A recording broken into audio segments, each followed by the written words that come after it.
is where MAGA comes to talk, and we got a lot we're going to cover on the program today. Of course, we're going to start with Charlie Kirk, and I'll be taking your calls. But what I'm going to go through today, there's been a wider plot that has been exposed, and the mainstream media are not reporting it for obvious reasons, right? They've got other agendas, and reporting the news is at the bottom of the agenda of the mainstream media. So I'm going to cover all of that and take your calls. And now, if you're watching with the green behind me, I'm going to start my mainstream in just a moment. And that's where you're going to see the video and hear the audio and see the articles and everything that I go over. I'm going to put the link in a moment. Hold on one second. I'm just setting up. If you want to call in, I've just pinned the number to call in the live chat. And you're all welcome to call me, regardless of your political background, whether you're left or right. You're always welcome to call me.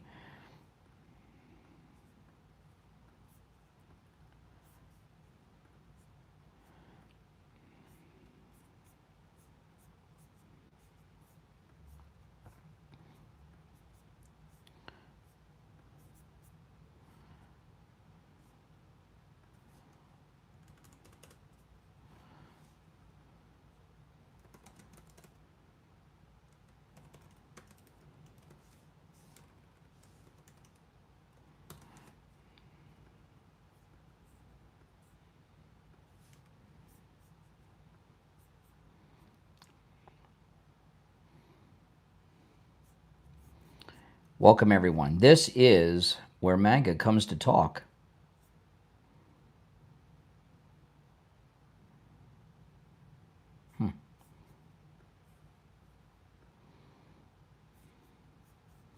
Just give me a moment, guys.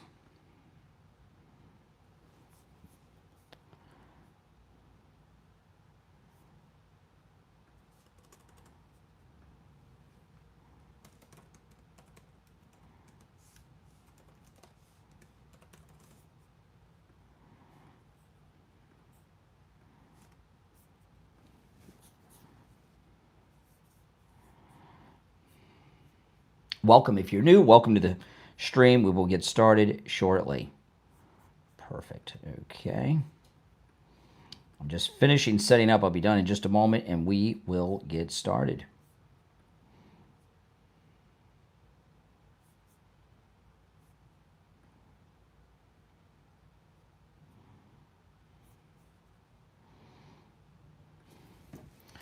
All right. And here we go.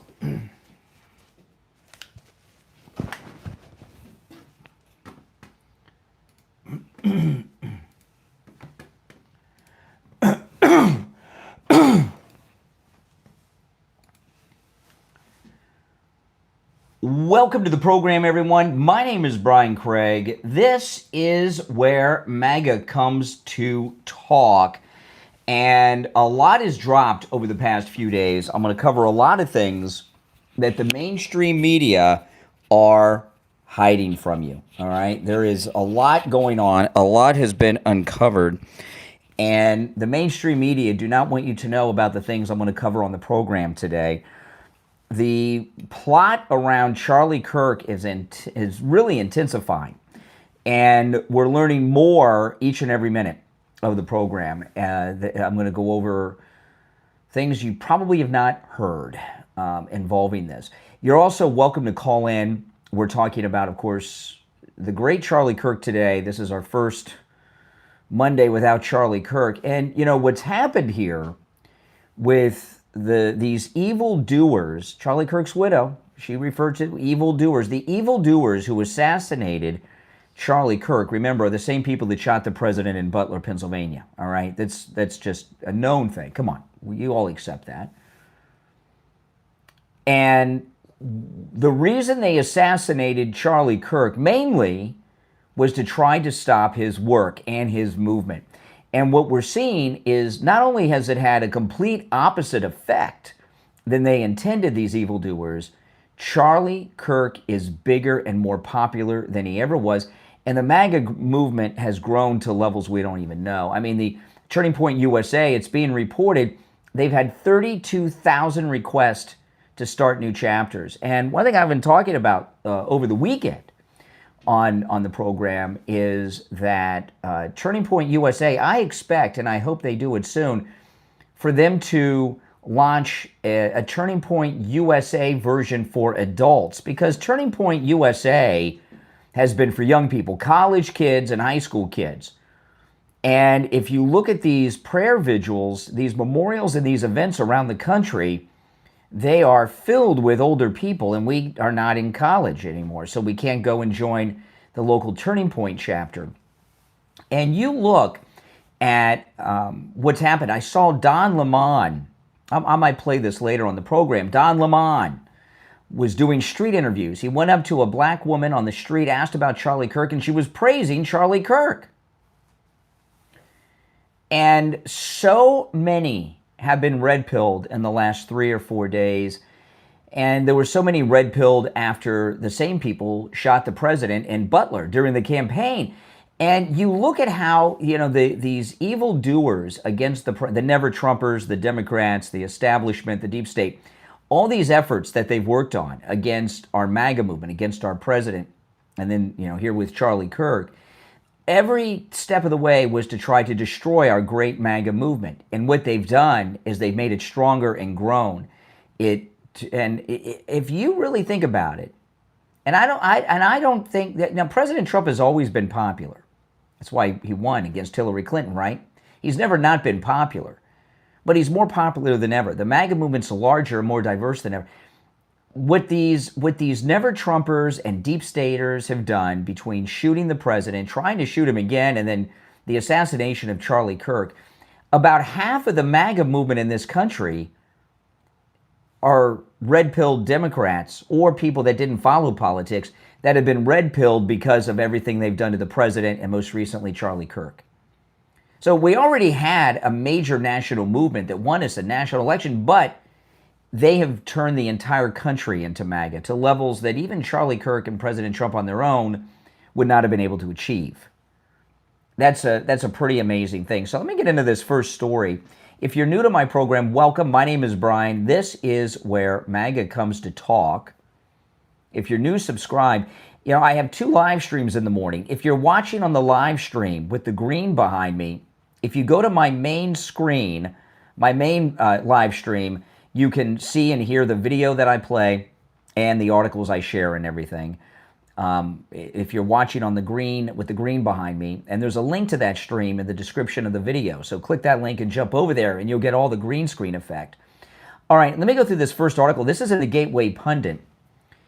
Transgender social media user posting hints of foreknowledge and suspicious out-of-state visitors at alleged Kirk assassin's home, raising serious terror network concerns. I'm going to go through this story. And the president yesterday, right before he boarded Air Force One in New Jersey, heading back to Washington, and I will play this later in the program, had mentioned that there's many investigations going on of some various leftist groups.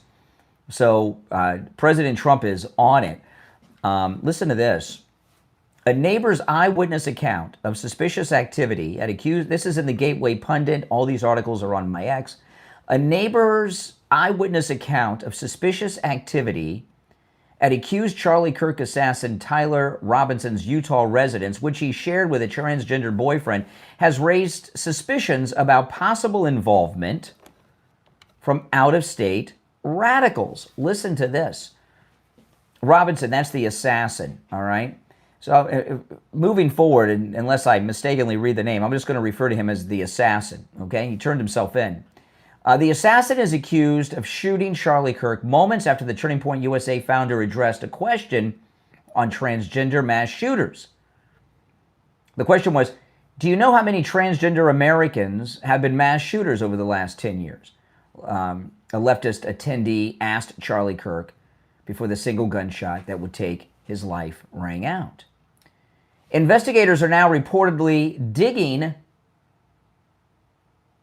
into the assassin's connections, including his relationship with his 22-year-old boyfriend, who is transitioning from male to female, who they have reported is cooperating with the FBI. The pair shared a modest $1,800 a month townhouse in St. George, Utah, which was raided by law enforcement on Friday. If you're on hold, stand by. I'm going to go through this article, then I will take calls. A neighbor speaking on the condition of anonymity told the New York Post, I can believe that, I mean, you know. Now listen to this. A neighbor speaking, anonymously to the New York Post said this. Reported seeing several people driving vehicles with out-of-state license plates and exiting the home approximately 2 weeks before the shooting. They did not give off a good vibe, the neighbor said. According to a report from Axios, and I'm going to pull that article up too in a minute. According to a report from Axios, late Saturday evening, citing 6 sources familiar with the case, federal and state law enforcement officials also are examining leftist groups in Utah to see whether they had knowledge of the alleged shooter's plans beforehand or if they lent material support afterwards. Holy smokes. I mean, this is big stuff. The report states that one of the groups deleted their social media account after the shooting took place. It's pretty clear that the assassin's roommate knew a lot and didn't say anything after the killing. Yeah, I mean, if you're living with someone, especially if you're in a relationship like these two were, you know what's going on, right? Come on. So they were a person of interest officially and reportedly are cooperating, an official told the New York Post and Axios. We want to keep it that way. What we want to know is if anyone else had knowledge of the shooting before or after, the source added. The witness's comment and Axios report have fueled speculation about whether the assassin was part of a larger network, possibly radicalized by left-wing ideologies, particularly because multiple posts on social media from at least 6 people involved with the transgender community appear to boast of advanced knowledge of the crime. Hey, it's getting deeper.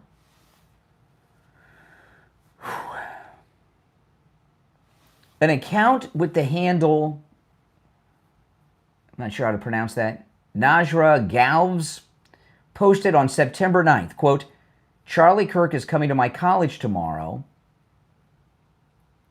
I really hope someone, and then they make a threat, which I'm not going to read.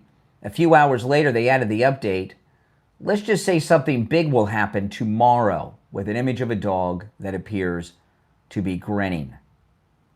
So here we have someone posting here of advanced knowledge that something bad was going to happen.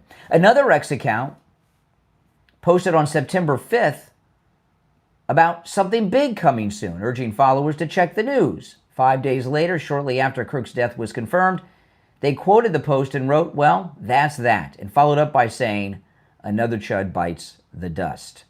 See? He was in this cell that they were communicating through Discord, and they've got all the screenshots. Another account that appears to be a related subculture posted on August 6th, September 10th will be a very interesting day. And they've got screenshots of all of these posts. One of just a few users who was following and was followed by Twigs on X had just 195 followers and wrote, quote, we effing did it, as news of the shooting broke. So, we're getting a lot of information. In a second post by another follower, a user responded to the initial report from the Associated Press that Kirk was being treated at a hospital in critical condition. And then they said some things I'm not going to read. But it seemed as if this small group of people were communicating before and after the assassination, before even the announcement that he was gone was made. The Gateway Pundit previously reported a transgender biological male from Utah posted a song on SoundCloud, right? The Charlie Kirk song that's been talked about. So now this article in Axios, I know it's crazy. If you'd like to call in, please do. The number is pinned in the live chat. Those of you watching on the live screen, or the live stream with the green screen behind me, if you go to my other live stream here on my channel, you can see all the articles that I'm going over. Let me pull up this other article that they referenced in Axios. Let me see if I can find it now. Here we go. And we'll go over this one. The link to my other stream is in the description of the video, so if you click that link in the description, it'll take you, and you can see all these articles, and you'll hear and see the video and audio that I play as well. Okay, here's the Axios article. I mean, this is really expanding. Thankfully, we have an alt media out there. Their headline is, Kirk suspects transgender roommate may be key to motive. Yeah, that's right. We know what the motive was. But what we're finding out now is that there was this larger group of people, including, who were these people with the out-of-state plates at the assassin's townhouse in the weeks before? You're on the air. What's your name? Where are you calling from? Hi, my name's Earl. I'm calling from New Jersey. What's on your mind, Earl? Yeah, so you were talking about, there's like a network. Do you remember, I don't know, whatever that was that they said Donald Trump was sick, and Tim Walz gave that speech, and he had a blue shirt on, and he said something about big news coming. It might not be big news now, but big news is coming. Do you remember that? It was like a week or two ago. Yeah, no, it wasn't about this. He was, he said, what he said was, it kind of ties into it. Well, what Tim Walz said that was very inappropriate. The president, he thought, was President Trump wasn't sick. He didn't do any live press conferences over a weekend, over the holiday weekend. And Tim Walz was joking around that he was hoping he'd wake up to some good news. And I'm not going to say what he was referencing, but you can figure it out. He was talking about the president. Yeah, the liberals are sick. Yeah, yeah, I mean, I swear it's a huge network, Ed, but I believe it's just one source that's, and these are just branches. I mean, all the way back to the George Floyd thing. I think Soros has a huge network, and I think other countries are involved, and I don't know how we even stand up to this. I think it's bigger than what we have the capacity to go out, seek, and destroy. Maybe. You understand what I'm saying? Maybe, but that doesn't mean... We need bigger allies. But that doesn't mean you don't expose who you can. We just can't say, oh, well, it's too big. You're right. Listen, I've been listening to you for years. I'm a truck driver. I just want to say I'm a huge fan. I support you 100%. I really appreciate that you've been on this platform for so long. And please keep doing what you're doing. God bless you, man. I appreciate it. Our truck drivers are hardworking guys. So this is the article from Axios that was referenced in the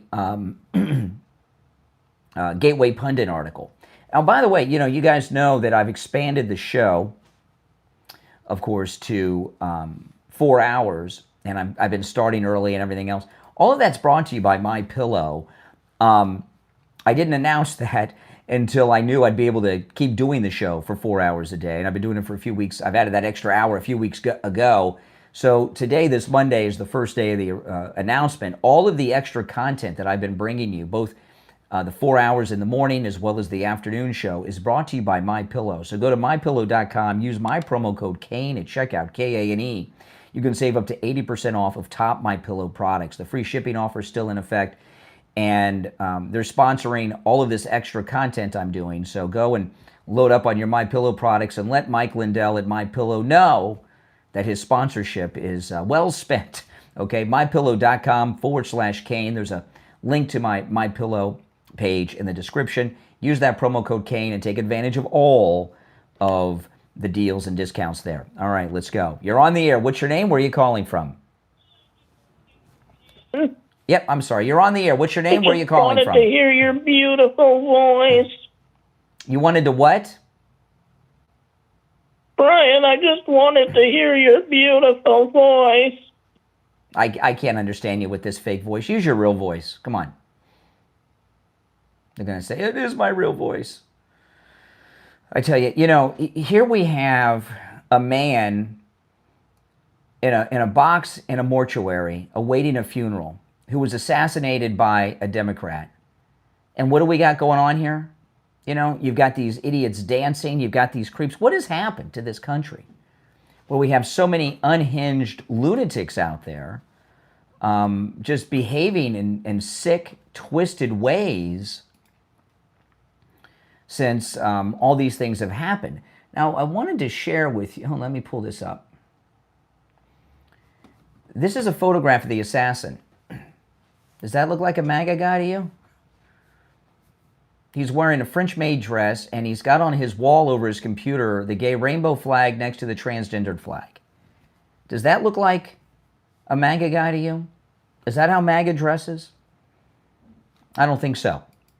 I don't think so. And, you know, all this stuff, by the way, is that I go over is on my X. So if you want to find any of these articles or anything on your own, you can do that there. Let me pull up the Axios article. Okay, so here's the Axios article. It's about the assassin's boyfriend, the transgender roommate. Authorities are investigating whether the assassin suspected of killing Charlie Kirk, this is an Axios, believed Charlie Kirk's views on gender identity were hateful to people like the assassin's transgendered roommate. 6 sources familiar with the case tell Axios. Investigators believe the assassin's anger at Charlie Kirk's views could be a key establishing motive for the slaying of the controversial activist whose death sent shockwaves through American politics. Now, Axios is liberal, so some of the phrasing, their word choice and everything is very liberal, controversial. What was controversial about Charlie Kirk? Each of the 6 sources familiar with the investigation told Axios that investigators believe the assassin had a romantic relationship with his transgendered roommate. Axios sources said investigators initially wanted the information about the roommate's gender identity kept quiet because that person is being extremely cooperative with authorities, they say. The roommate was aghast at the slaying when speaking to investigators and shared electronic messages sent by the assassin, one of the sources said. Any of you believe that? You know, this guy didn't just go out and take one shot and hit. This is something he's been building up to for a while. The messages they turned over, that's what happened. Oh my God, no, the roommate said, according to the source. And here's the messages. The phone messages indicate a sender listed as Tyler had mentioned that after the shooting, he had wrapped his rifle, this is the assassin, had wrapped his rifle in a towel and stashed it in some bushes near Utah Valley University, where the shooting occurred. Governor Spencer Cox said Friday during a news conference. The assassin also told the roommate in writing that the rifle would have to be retrieved.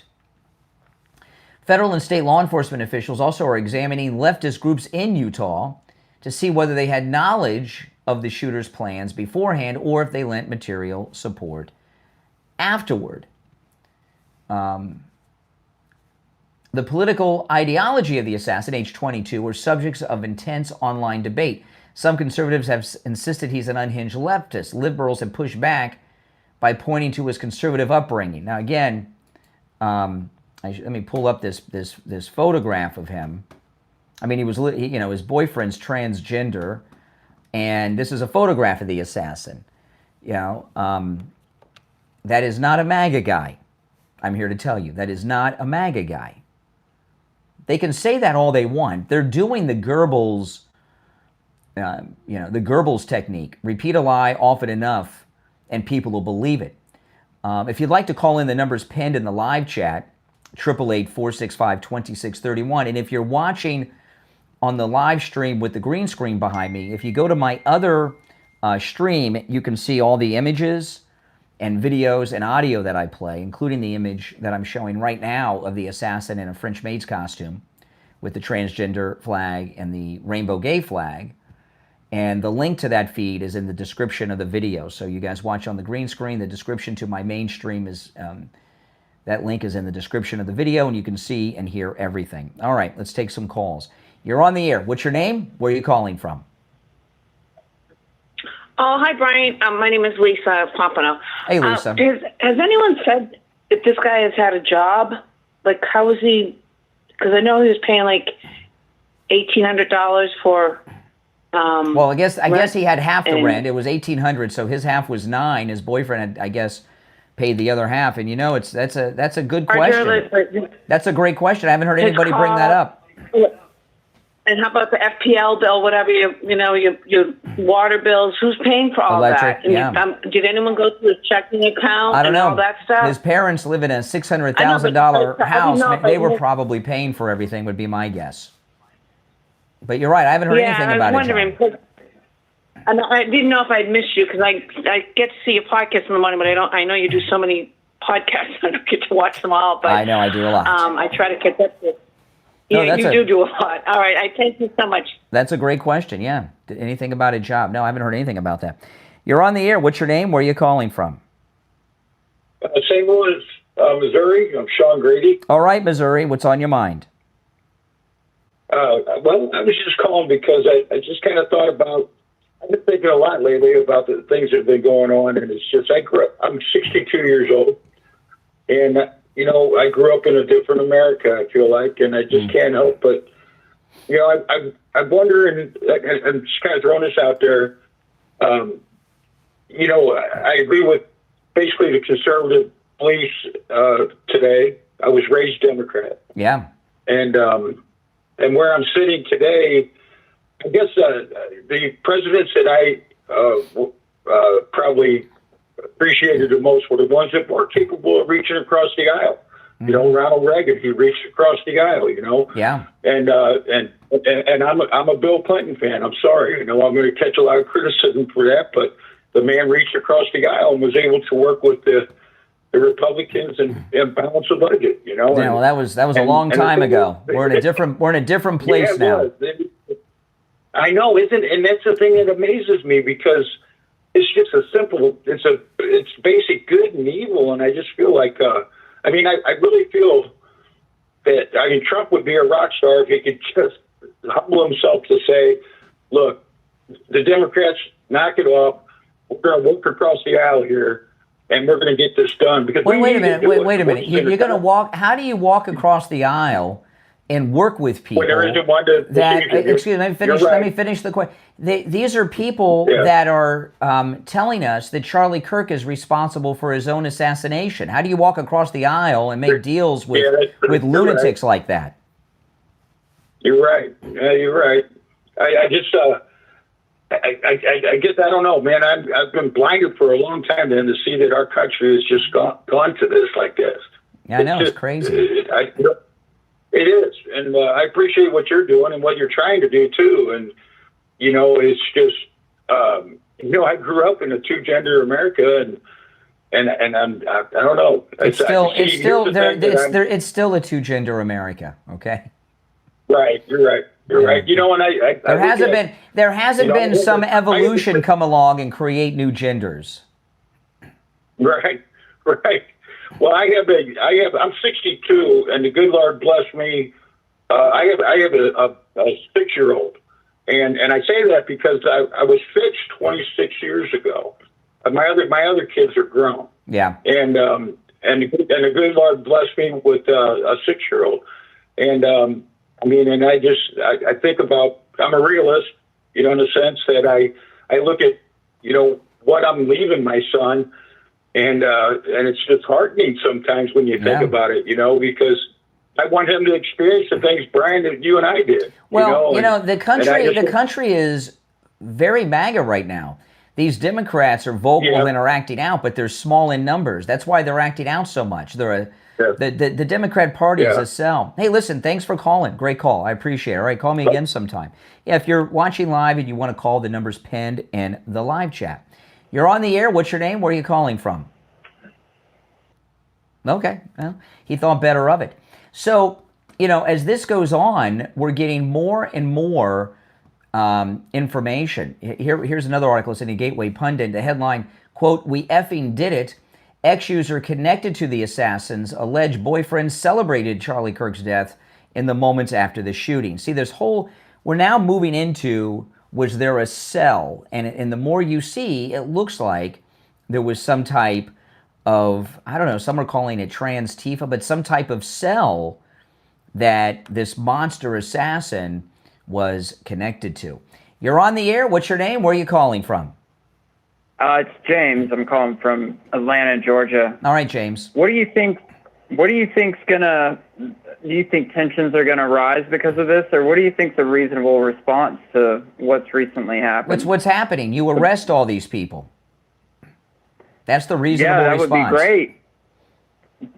That would be great, but do you think that's actually going to happen? What do you mean going to happen? It's already happened. Yes, they've already got the assassin in jail. His transgender boyfriend, who's I promise you, is a suspect. They have them, and there's going to be more arrests. Yes, it's happening. Yeah, what about our culture with all these people celebrating? Well, they're facing a lot of consequences, right? Like there was this, there's a story today, there's a U.S. Army colonel who went online celebrating the assassination. He's been removed from his post by the Army. Yeah. And, you know, there have been hundreds, if not a few thousand over the last few days who were publicly celebrating the assassination who have been removed from the fire. Yeah. School teachers and others fired from their jobs. You're seeing consequences everywhere.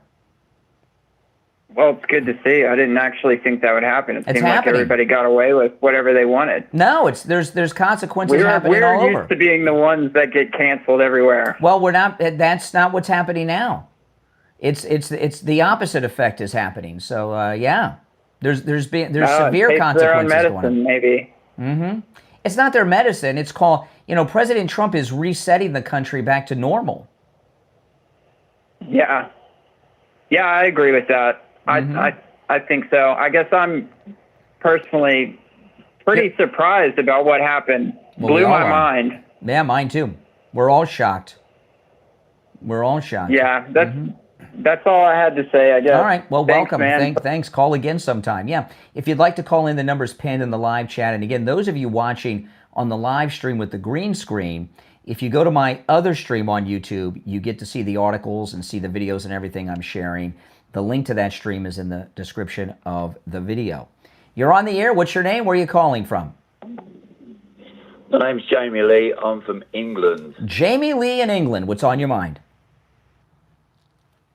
Okay, so I caught a bit of your live stream, and look, I think it was awful that Charlie Kirk got shot for having his own view. That is absolutely disgusting. But you can't blame every Democrat supporter for his shooting. Yes, you can. It's America.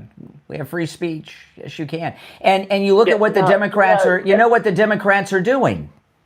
You know, they're celebrating that's this. All fair enough. You do have free speech, Brian, and I'm not defending people for shooting Charlie Kirk. Please don't think I am. I'm just saying that you can't tar everyone with the same brush. That's a bit like... No, and in fact, not only are you wrong, you know, see, what's going on, are you back? Yeah. What's going on in this country? See, what's happened is the Democrats and the never-Trumpers, which include rank-and-file Democrats, some of them are in our government, and people in the media and such in this country, have incited this violence against Charlie Kirk and MAGA people. They shot the president. They tried to shoot him a second time. And then they killed Charlie Kirk, and they have been inspired to do this by the Democrat voices in America. So they do have responsibility. Brian, I understand what you're saying, but to tar everyone with the same brush is insane. That's a bit like me saying that you're responsible for the deaths of the Minnesota lawmakers. I don't think the Minnesota lawmakers, the murderer with the Minnesota. See, this is one of the big lies the media have been pushing. The murderer of those Minnesota lawmakers was no MAGA guy. He was no Republican. He had a statewide job that he was appointed to by Tim Walz. He was appointed previously by the Democrat governor before Tim Walz, who ran with Kamala as vice president. He had flyers in his car for the No Kings March that he was a supporter of, and he had an assassination list with 50 pro-life activist. He wanted to kill Republicans. So he was no MAGA guy. He was no Republican. That's a lie. He was a liberal. He was a Democrat. Yeah, look, Brian, I think you're taking my stance wrong. I disagree with the killing of anyone. I'm not a person who agrees with killing people for their views, but you can't say every Democrat supporter is responsible for violence. Well, see, we can't take. Let me tell you something. I cannot take any advice on how we should respond from someone from England, because your country has fallen and has been turned into a Muslim country and taken over by lunatics. England barely exists anymore. I mean, I saw what I saw the events with Tommy Robinson and everything over the weekend, but England has fallen. Yes, and I might not have the right to say something about what's going on in America, but I do think that to have a stance saying that everyone is responsible. The Democrat Party is responsible. Absolutely, the Democrat Party is responsible. Hey, listen, I appreciate the call. So I pulled this up, and you can Google all this on your own. This is the assassin from Minnesota that they keep trying to tell you is MAGA. The man the authorities are calling the No Kings assassin, he's 57-year-old Vance Luther Bolter. He was in court. He had a hit list with 50 pro-life activists on it. He was not MAGA. He was not a Republican. He had a state job that he was appointed to by the current and the past Democrat governors of Minnesota, the most recent Tim Walz, okay? And that's one of these lies that they just keep promoting. You're on the air. What's your name? Where are you calling from? Hey, my name's Paul. I'm from Michigan. I was just wondering, what are your thoughts on Charlie Kirk getting assassinated after trying to get the Epstein files released? Do you think anybody else is going to pick up that agenda? No, because that's a stupid thing you just said. Really? I just you just want to say Epstein and Trump and get all that discussion going, try to divert because you're a twisted person. I don't know how I upset you. Yeah, no, you didn't upset me. You just are a weirdo. You're on the air. What's your name? Where are you calling from? You're on the air. What's your name? Where are you calling from? All right, once, twice, you're out. If you're on hold, hang in there. So what I'm going to be going through on the program today is a great many of a story that they don't want you to know. Look at this. His transgender boyfriend that he lived with. Look at this. Trans partner of Charlie Kirk assassin praised Joe Biden. This is, of course, before the assassination of the great Charlie Kirk. His assassination. And this furry lifestyle, which I never heard of before. The transgender partner of Charlie Kirk's assassin shared a post online showing support for Joe Biden. This is in the Daily Mail. The 22-year-old wannabe pro-gamer and transgender roommate of the assassin made a remark in a Reddit post. It's now been widely reported that he's transitioning genders and was in a romantic relationship with the assassin. And they go through all of these things. So you got a gay assassin whose boyfriend, girlfriend, whatever, is transitioning from male to female, right? Praising Biden. That's your motive. That is your motive.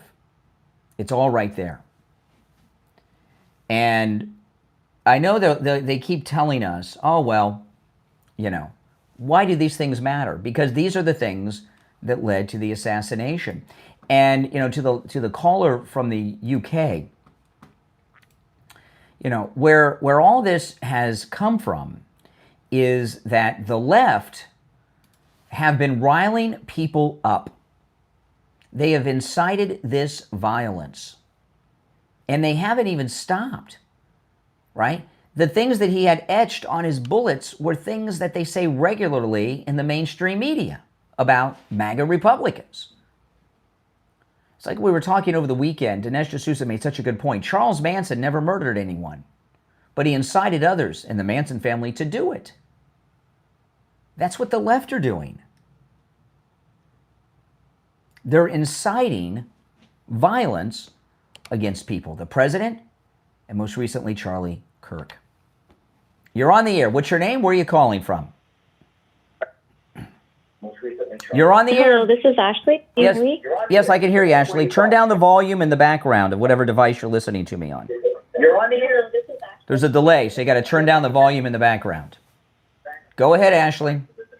Oh, it's your show. Sorry, I have it loud. So There's a delay, yeah. Okay, go ahead. You're on the air. Yeah, so I just hopped on, so I'm sorry I'm behind. I don't know what we've been talking about so far. But I want you to know that I'm very familiar with your work. Not only that, but I do share your work. I share your information. I talk about you. I get your word out there. Okay, thank you. With that being said, hopefully Brian, good things. You and I have talked before, and you hung up on me. You didn't allow us to have a healthy debate, which, we owe each other. I don't know. I don't remember the conversation, but hold on a second. I don't remember I will share with you. Excuse me for a second. I'm speaking. Hold on. No, hold on. I turn down the volume in the background. There's a delay. Every call ends in a hang-up. I'm hosting a show, and I do take calls, but that doesn't mean I turn over hosting duties to callers. Okay? So I don't remember the call or disconnecting you or anything. But when I ask people to call in, you don't become a co-host and hijack the agenda of the show.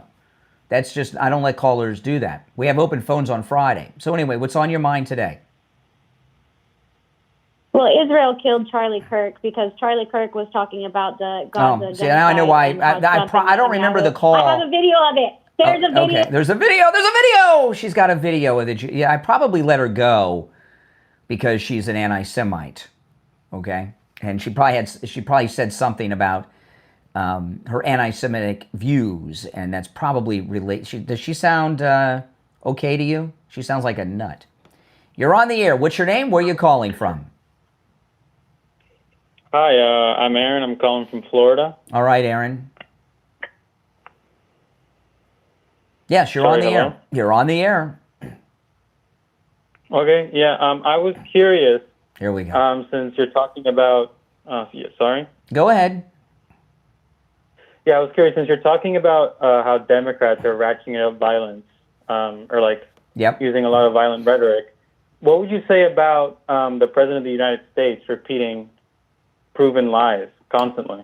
Okay, well, disavowing violence. Well, give me wait a second. Hold on a second.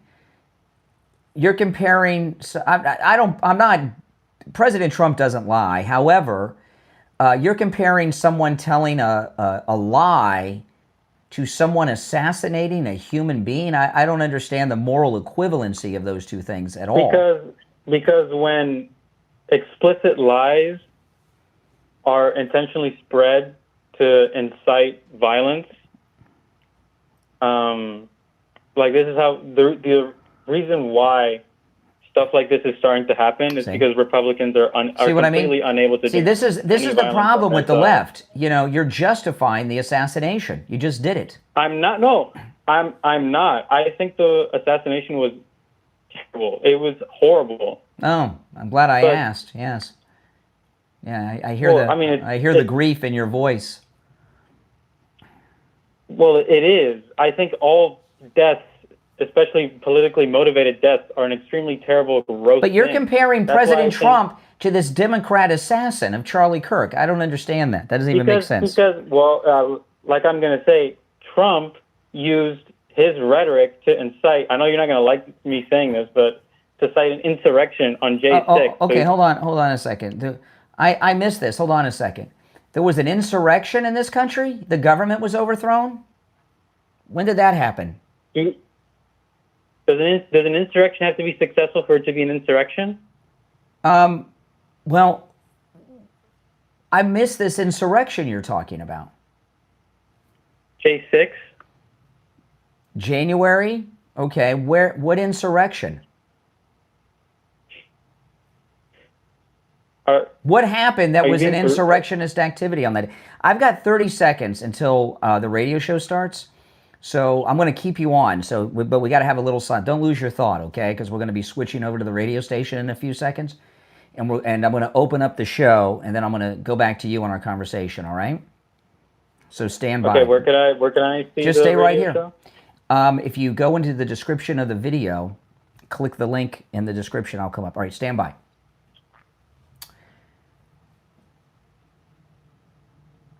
Welcome, everyone. It's Monday morning. My name is Brian Craig. You are listening to Florida's longest-running radio show, the Steve Kane Show, on the radio since 1977. If you're just tuning in on the radio, you're catching us in progress because I do a pre-show before the radio show starts, and I was just in the middle of a discussion with a liberal loon I have. I'm sorry, what was your name again, and where are you calling from? I'd forgotten your name and where you're calling from. My name's Aaron, and I'm calling from Florida. Aaron from Florida. And Aaron from Florida made some bizarre comments. Now, I understand it's early in the morning. Maybe Aaron from Florida hasn't had any coffee because he's clearly not thinking clearly. We were talking about the Charlie Kirk assassin, and a lot of new information has come up that I'm going to be covering on the program today. And you were making some moral equivalent between President Trump and the Charlie Kirk assassin. So start explaining that to me over again so we can discuss it. It was a very bizarre conversation we were having. Okay, so I guess like my thesis is just all forms of political violence is bad, period. Uh-huh. I think that's uncontroversial. Yeah. And the assassination of Kirk is bad for obvious reasons. We shouldn't be supporting a system or a political environment that leads to assassination attempts. Oh, so this is okay. So you're calling on people to leave the Democrat Party en masse since the Democrats killed Charlie Kirk. Do I have you? No, because we look at Dem leadership. All of them are condemning this attack. No, they're not. They're justifying. They're justifying it and telling us that Charlie Kirk enraged people and brought it upon himself. But we think it's a bad thing. No, that's What Dem leadership has said that? All of them. In fact, can you give me a specific quote and example? Yeah, absolutely. Democrat saying that. Yeah. Not a random person online, someone in leadership. Yeah. Well, the Jasmine Crockett and others have all said that Charlie Kirk said hateful, racist things. Okay, you can say that he said racist, hateful things, which he didn't do. And those are justifications. Those are justifications for his killing. Yeah, I'm sorry he got killed, but he said all these racist, hateful things about blacks and trans people. So, in fact, one of them, was it Jasmine Crockett who says, well, you oppose the Second Amendment and then this happens, right? So, yeah, so they say under their breath that they're sorry he's gone, but then they give a list of reasons that he's responsible for his own death.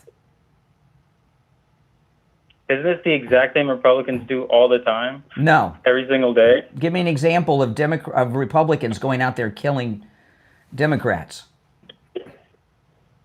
Well, the thing is, I'm going to bring up examples of it actually happening, and you're just going to deny it by bringing up... Well, I've missed the stories of these MAGA people going around murdering Democrats. Melissa Hortman... Okay, this is one of the biggest ones. Okay, let's stop on that one first. You're talking about the Minnesota lawmakers. This is the most common one told. The Minnesota lawmaker you're referencing was killed by a Democrat who had a state job that he was appointed to by Democrat Governor Tim Walz, who ran with Kamala, and he was also appointed to that job the first time by the Democrat governor previous to Tim Walz. In his car, he had a stack of No Kings protest flyers, and he had a kill list of 50 pro-life people that he was going to assassinate. 50 pro-life people. That doesn't sound like MAGA to me. I maybe you misunderstood the question.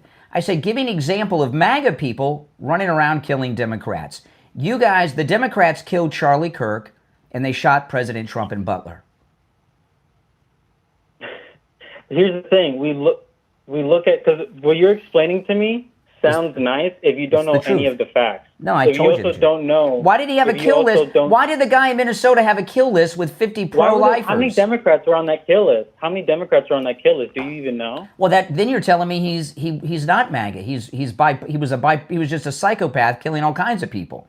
That's not MAGA. Charlie Kirk was specifically murdered. Excuse me. Charlie Kirk was specifically murdered by a Democrat gay man who's in a romantic relationship with a transgendered male becoming a female. He was directly assassinated because of his beliefs. You're telling me about some random lunatic who was trying to become a serial killer. That's not MAGA. That guy's not MAGA. But we can see their testimonies in court. Everything they're describing are just conspiracy theories fueled by things said by Republicans. Where's the MAGA person that's out there shooting people? Where's the MAGA people targeting Democrats? The guy that attacked Paul Pelosi during his testimony. A homeless gay man, excuse me, a homeless gay man and drug addict on the streets of San Francisco attacked Paul Pelosi. You're telling me that's a MAGA guy? Are you out of your mind? How pathetic. Do you even know what his testimony was in court? Do you even know what he explained why he was doing that? He's an insane person who is a gay, homeless, drug addict living on the streets of San Francisco. That is not a MAGA person. I'm going to say again, did you read the testimony? Well, testimony in court. It doesn't matter what he lied. So the best you have is some gay, drug-addicted homeless person living in alleyways in San Francisco? You think that's a MAGA person? Oh, my goodness. Where do you get these ideas? Rachel Maddow, MSNBC? I don't watch MSNBC. No, you sound like you do. Well, okay. Well, you get it from somewhere. I mean, everything you said is pretty bizarre. Hey, listen, I want to welcome you to the program and call me again sometime, okay? I'm always open to talk to liberal idiots. Oh, my goodness. Oh... You're on the air. What's your name? Where are you calling from? You're on the air. What's your name? Where are you calling from? Once. Twice. All right. You missed your chance. Hold on a second here. I'll go through some of these lines. Oop. You're on the air. What's your name? Where are you calling from? You're on the air. Can you... Oh, I'm sorry. I'm hearing you double right now. Anyway, I just wanted to make a point to the Englishman that was talking. Yeah.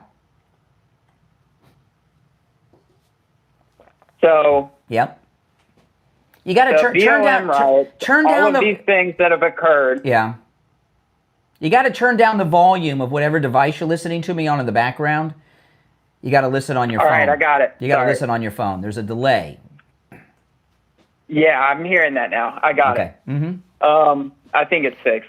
Okay. Anyway, the rhetoric that has been used against the right for the last, probably since like 2015, 2016, the fascists, the terms we're talking about, and things like the George Floyd incident that caused I don't remember, it was in Minnesota, the whole city got burned down. But anytime anything happened bad on the left, cities are burned down, public or people's businesses are destroyed. As soon as something happens, Trump's attempted assassination, Charlie Kirk's assassination, what happens? There's vigils. There's people coming together for a common purpose rather than violence. I think that in itself poses the obvious difference between the two ideologies. You mean MAGA in the aftermath of this god-awful assassination hasn't burned down cities and looted stores and businesses? Yes, correct. Exactly. Yes. Yeah, and I think that's the biggest point of Indeed. The ideology on the left is pushing violence like crazy based on their rhetoric. We're not running around calling them Nazis or correct general terms of people that you would think, okay, it's all right to hurt this person because they are this thing. Yeah, you're absolutely correct. And then shutting down speech. Mm-hmm. They don't want to have communication. They don't want you to talk. They're just going to label you this so that there is no reason to talk because you don't talk to a person like that. And I think that's the boiling point why the left has become so much more violent than the right. Well, part of it is they're acting out too because they have lost power. and they're a tiny little group in exile, and they're unhinged anyway, but now that they're almost faded away into non-existence, they've lost their minds. They're acting out. Yeah. And I'm hoping it continues because we've got like 10 years. No, I don't want this to get continue. Back on track. I don't want this to continue. No, I mean like that they don't have power. Yes. That's what I mean. Yes. I think it's going to take a long time for us to get back on track and things to normalize. And the left needs to take a look at itself and distance itself from the radical left. That's for sure. That's right. All right. Hey, listen. Welcome. And nobody welcome. I got to run for a break, but thanks for the call. Now, if you're on hold, hang in there. It's Monday. We're back live. A lot of new information is dropped. A larger conspiracy around the assassination of the great Charlie Kirk is beginning to emerge, and I'm going to be covering that throughout the program today and taking your calls. First, though, I want to talk about Mike Lindell and MyPillow.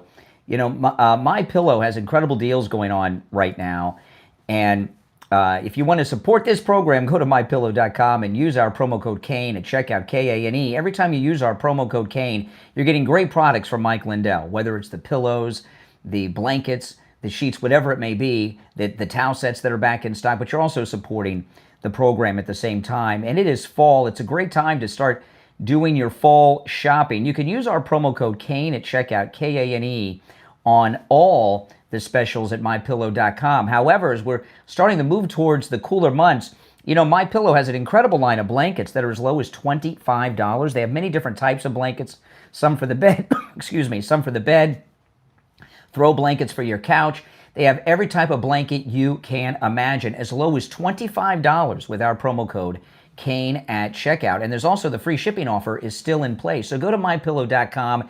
Do your fall shopping. Blankets as low as $25 with our promo code Kane at checkout, Kane, and the free shipping offer is in place. All right, we'll take our first break of the week and be right back.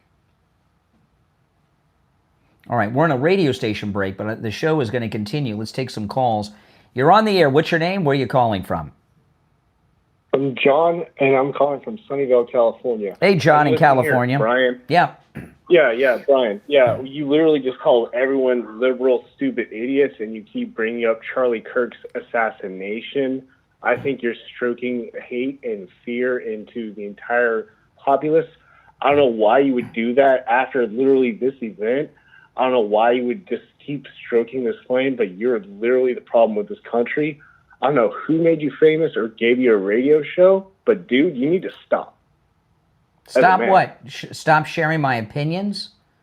Because you don't like them? You literally called. You literally want to poke. You literally want to literally get up in people's face and cause this level of dramatic. And then, dude, you're trying to start violence. You guys are the ones doing the violence. You're starting the violence. The Democrats. Democrats killed Charlie Kirk and shot the president. I'm not a Democrat, dude. Hey, I'm not a Democrat. I didn't say you. I said the Democrats. I said the Democrats killed Charlie Kirk. Yeah, it's us versus them, right? It's not classism. It's not populism. It's us versus them. It was a political assassination. No. What was it then? He's a politician. Is Charlie Kirk a politician? Yes.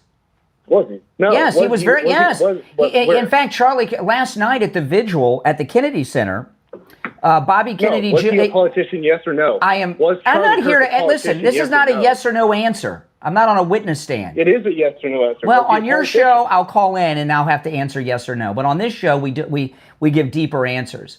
Yes, Charlie Kirk was a politician. He was many things. Bobby Kennedy Jr. last night at the vigil for Charlie Kirk at the Kennedy Center said that Charlie Kirk was responsible for him joining up the MAGA movement with President Trump. That's politics. Yes. Anna Paulina Luna, Republican member of Congress right here from Florida, started out working for Charlie Kirk at Turning Point USA, and he got her in Congress. Yeah, so he was definitely a politician. See how the left, George Orwell, they changed the meaning of words? To be a politician, you've got to hold elected office. That is not the case.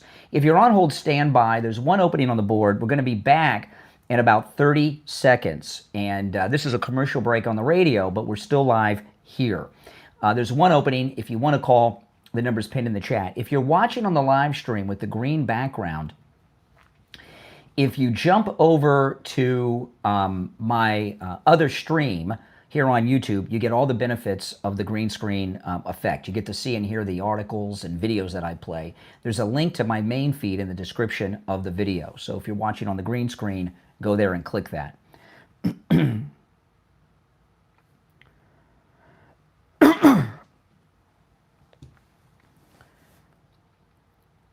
We are back. I'm Brian. It's the Steve Kane Show, Florida's longest running radio show. Let's take some more calls. Let's go. You're on the air. What's your name? Where are you calling from? Hello, my name is Jesse Robinson. I'm calling from New York City. All right, New York City. You're on the air. I want to have your opinion on this central projection of calling people Nazis and fascists, but they still are the exact same tactics. I didn't understand the question. Can you ask the question again in a little more clearer, articulate way? I didn't understand what you're asking. How do you feel about these leftists on social media celebrating and calling Charlie Kirk a Nazi, a fascist, but they project their own behavior in Nazi in that way, in that kind of behavior? I think they're sick, twisted people that instigated the violence that led to the assassination of Charlie Kirk. That's what I think. What do you think? I think it's disgusting how they're celebrating his death. This man literally died for his speech. No one should be killed for voicing their opinions and debating people in open dialogue. I find it disgusting and disturbing. Yeah. Well, you know, Democrats believe that words are weapons. See, that's the problem. They believe words are weapons. It's a big problem that they have. Hey, listen, welcome to the program. Call me again sometime. Thanks so much. All right, let's go. You're on the air. What's your name? Where are you calling from? Adam from New York. All right, New York. What's on your mind? Hey, Brian. Hey, also, Charlie Kirk, I believe, made enemies with the old Republican establishment. Well, yeah, you know, you're right about that. Absolutely. And remember, he was the leader of the getting rid of Ronna what we found over the weekend, Ronna McDaniel. You know what we found out over the weekend was something I did not know. This governor of Utah, right, that was hogging the mic and everything at the press conference. Charlie Kirk and him had a feud going, and Charlie Kirk wanted the Republican Party to excommunicate the Utah governor. He's allowing boys to play in girls' sports, and he refused to oppose sex change operations for children. And they've had a conflict that's gone back quite a while.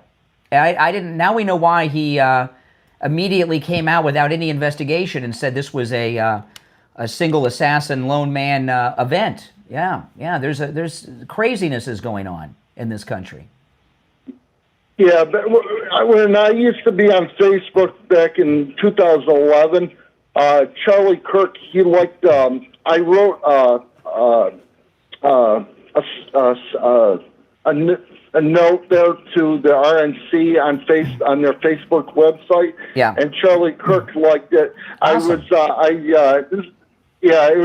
I wrote about the college education system and that they should be investigated and stuff. And he wrote back to me. He sent me a message back directly, and he said. And then he years later, he wrote a book about the college education system. Well, that's amazing. And he was a real nice guy, you know, and stuff. And I felt bad. He was a good guy. You know, he is sad because you see him when he was young, when he was like 15 years old, you know. And he was just a kid, you know. And well, he still was. 31 is still a kid. He hadn't even begun his life yet. And he was just sad, you know, and it's just terrible. Thank you again. Well, thank you. Have a good day, morning. All right, take care. Take care. All right. You're on the air. What's your name? Where are you calling from? I'm Chris Lowe. I'm from Brazil, Indiana. All right, Chris in Indiana. What's on your mind? So what are we talking about? Anything? No, we're talking about, there's a little story in the news, you may be familiar, the assassination of Charlie Kirk. The assassination of Charlie Kirk, that's what's on the table. Okay, I heard about that. That's actually really sad. It's sad that happened. Now you sound heartbroken. But everybody talks about the leftists, okay? But it doesn't matter about left or right. It matters about what demonic or what demons are taking place inside of that person at that point in time. So basically, demonic spiritual warfare. Well, you know, the assassin of Charlie Kirk is a gay man who's in a romantic relationship. Excuse me. Well, maybe not every. A minute ago, you didn't know anything. Now you know. A gay man killed Charlie Kirk. He's in a romantic relationship with a transgendered man. Okay. Now we're finding out that there very well may have been a cell that he was a part of that led to this assassination. So no, the Democrat ideology, the leftist ideology of the assassin and his cell is very relevant. And a lot of people want to make that not relevant because the Democrats are trying to absolve themselves of any responsibility of having incited this assassination. But we're not going to let that happen. We're going to point out the truth. True. So basically, it was a planned assassin. What? It was a planned assassin, basically. Obviously. Oh, wow. He even had change of clothes with him. Yeah, of course it was planned. You think he just woke up in the morning and did that? About the bodyguard. I seen the part about the bodyguard where Charlie Kirk's wife points out where he didn't do anything. Well, what was he going to do after the shot was fired? Well, that's the thing. The bodyguard didn't do his job. What do you mean? He has psychic bodyguards? They could see into the future as to what was going to happen? What could the bodyguard have done? No, I seen a video where his wife came out and said that the bodyguards that Charlie Kirk hired, one of them knew that the shooter was on the roof, but didn't. I didn't see that. I didn't see anything about that. I watched her. See, notice how, you know, all these liberals, all they do is try to pivot to blame Charlie Kirk and his circle for the assassination. This guy here was trying like 3 different tactics to get blame off of those actually responsible. You're on the air. What's your name? Where are you calling from? Hi, Brian. It's Jennifer from Boca. How are you? All right. What's on your mind, Boca? Just thinking about what I saw this weekend, you know, on social media about these people. They're literally celebrating with glee. Yep. You know, like with glee. Yeah. And I just don't understand what we've become at this point. If you can't even have a discourse, you can't talk to them. You can't. Because it's like talking to a tree or a bush. They don't listen. They don't listen. They don't want to. They don't want to talk. They don't want to understand. They don't want to have their minds open. Yeah, no, you're right. They don't want it. No, not only are you absolutely correct, but I want to add to it. They're smaller in numbers than you would believe because, you know, over the past 3 days. You know, there have been literally millions of people woken up to Charlie Kirk. You know, the MAGA movement has been popular since Trump. This is a very important point. You guys got to understand. You know, the Democrat, everything the Never Trumpers have done, which encompasses the assassination as well as the attempted assassinations on President Trump and the lawfare, they're always trying to destroy our movement. And everything they've done, whether it's those court cases, Butler, the golf course, or this with Charlie in Utah, has made us stronger and bigger. And the MAGA movement not only is stronger than ever, it's larger than ever. And about half of the MAGA movement in this country right now are people that have been red-pilled because of these god-awful actions that these Never-Trumpers have made. I mean, look at how many people have woken up in the last 3 days after these Never-Trumpers and Democrats assassinated Charlie Kirk. People are waking up and saying everything Donald Trump is saying is true. These are evil people. Definitely true. That's a silver lining there because you're absolutely right.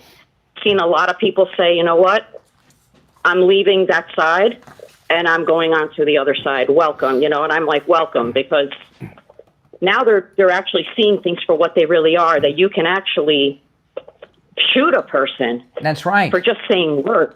Well, they think words are weapons. That's the part of their problem. They think words are weapons. That's part of the problem they have. Mm-hmm. That's true. Hey, listen, thanks for the call. Thank you. All right, take care. If you're on hold, hang in there. We're going to take our bottom of the hour break, and I want to tell you guys about Tom Laporta at Laporta Roofing. You know, LaPorta Roofing was named the best roofing company in Fort Lauderdale. That's right. And I have talked to, I don't know how many customers of Tom LaPorta at LaPorta Roofing, and they just rave and rave and rave about the great job that they've done. And I've seen many of the jobs that LaPorta Roofing have done with my own eyes as well. And, I know Tom LaPorta at LaPorta Roofing, he and his team are roofers. I've never seen roofers like this. They're really artisans. They do incredible work. LaPorta Roofing covers both the east and west coast of Florida and everywhere in between. It is rainy season. It is hurricane season. If you've got a wet spot on your ceiling, you need to call Tom LaPorta. You've got a leak in your roof. Tom LaPorta will never sell you a roof you do not need either. If you need just a simple repair, he will do it. He works with every type of roofing material and every type of structure. Commercial, municipal, and of course residential. He can handle a job of any size, whether it's one single-family home or one office building or a unit with over 450 units, okay? He can do it. Give him a call. This number rings directly to Tom LaPorta's cell phone. You can call or text 954-604-4602, 954-604-4602, and online, laportaroofing.com. We'll be right back. All right, we're clear. I'm going to continue to take calls. You're on the air. What's your name? Where are you calling from? Oh, I'm calling from Texas. All right, speak up, Texas. What's up, Gringo? My name's Gringo Jalapeno. I'm just calling in. Okay, all right. You're on the air. What's your name? Where are you calling from? Hi, Brian. How are you doing today, sir? I'm doing the best I can be doing. Hey, last year I was actually at a mall, and I was at a mass shooting in Vancouver, Washington during Halloween. And I know that my kids didn't actually get to see the gunman, but the fear that actually happened was tremendous, and they still have a lot of nightmares and everything else. And I just feel really bad for Charlie Kirk's kids and the trauma that they're going to have to go through because of this killing. Oh gosh, I know. I mean, we keep seeing the video of his little girl running up to him on the set of Fox and Friends when he was filling in. And, that girl's going to grow up. She'll probably have a show on Fox in 20 years, Yeah, and I just want to basically pray for the family. And that's the only thing I wanted to add was just the kids. It just feels really bad for them. It is. I can tell. As a dad, you can relate. Unfortunately, it's a sad thing. All right. Thanks for the call. Yeah. All right. Let's go back to our very busy phones. You're on the air. What's your name? Where are you calling from? My name is Jeffrey. I'm in Arizona. Jeffrey in Arizona. Brian. What's on your mind? Yes, thank you. Brian, thank you for taking my call. I was just listening to some of these callers. I never realized how many dumb people there are and so blind. I mean, this has been going on for a while. These Democrats have been destroying our country for so long. Yes. Every time one of them is in charge, I'm almost 70 years old. Every time one of these guys get in charge, they hurt the people. They destroy our country. They strip us blind. And nobody does anything. They never get in trouble. They do all this crap. They lie, they do all this shit, and nothing happens to them. Never. That's right. Nothing ever happens. Well, no, something is happening. Ridiculous. There's all kinds of things happening. We have the assassin in custody. His transgender boyfriend is, the police got him. President Trump, before he boarded Air Force One yesterday in New Jersey, said that they are investigating multiple organizations for their role in this assassination. No, there's a lot happening, and people are being... That's good. Yeah, no, there's a lot happening. They need to take some of these political people out of Washington, but they're crooked, they're liars. I mean, they've been that way for years. Nothing ever happens. Mm-hmm. They've destroyed our country. They've done it on purpose. It's just so sad. Well, no, what they don't realize, in their efforts to destroy the country, they're actually making it stronger, because Donald Trump's MAGA movement right now is larger than it's ever been because of all these terrible things that they've done. Yes.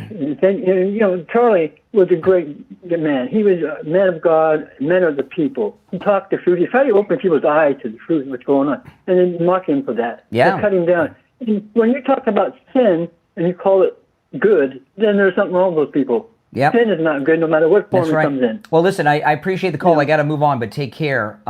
We're in a radio station break we're coming back from in just a few seconds. If you're watching on my live stream with the green behind me, I have 2 live streams going. If you go to my other live stream here on YouTube, you get to see the video and the images and everything I show. There's a link to that stream in the description of the video. We'll be back in 10 seconds. Stand by.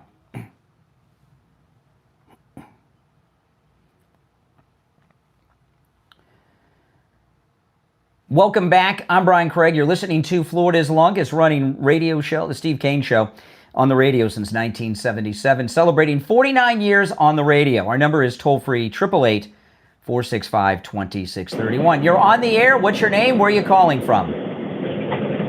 Hi, this is Dexter calling from Michigan. All right, Dexter, speak up. What's on your mind? Oh, I'm sorry. I'm currently driving a truck right now, but I just wanted to say that the people that were talking about Trump, divisive, whatever the hell they said, I've never once heard him talk about killing anyone or ambushing people, circle around them, make them know that we're here, stuff like that. Yeah. Like, that's all coming from the Democrat side, and it's just crazy that people want to say that Trump is inciting violence. I don't see it. Because the reason you don't see it is because it's never happened. I know, like that. It's crazy to me that they can get away with saying this, and then look at what happened to Charlie. That's right. They incited this violence. I just can't. It still just doesn't feel real to me that he's gone. Yeah.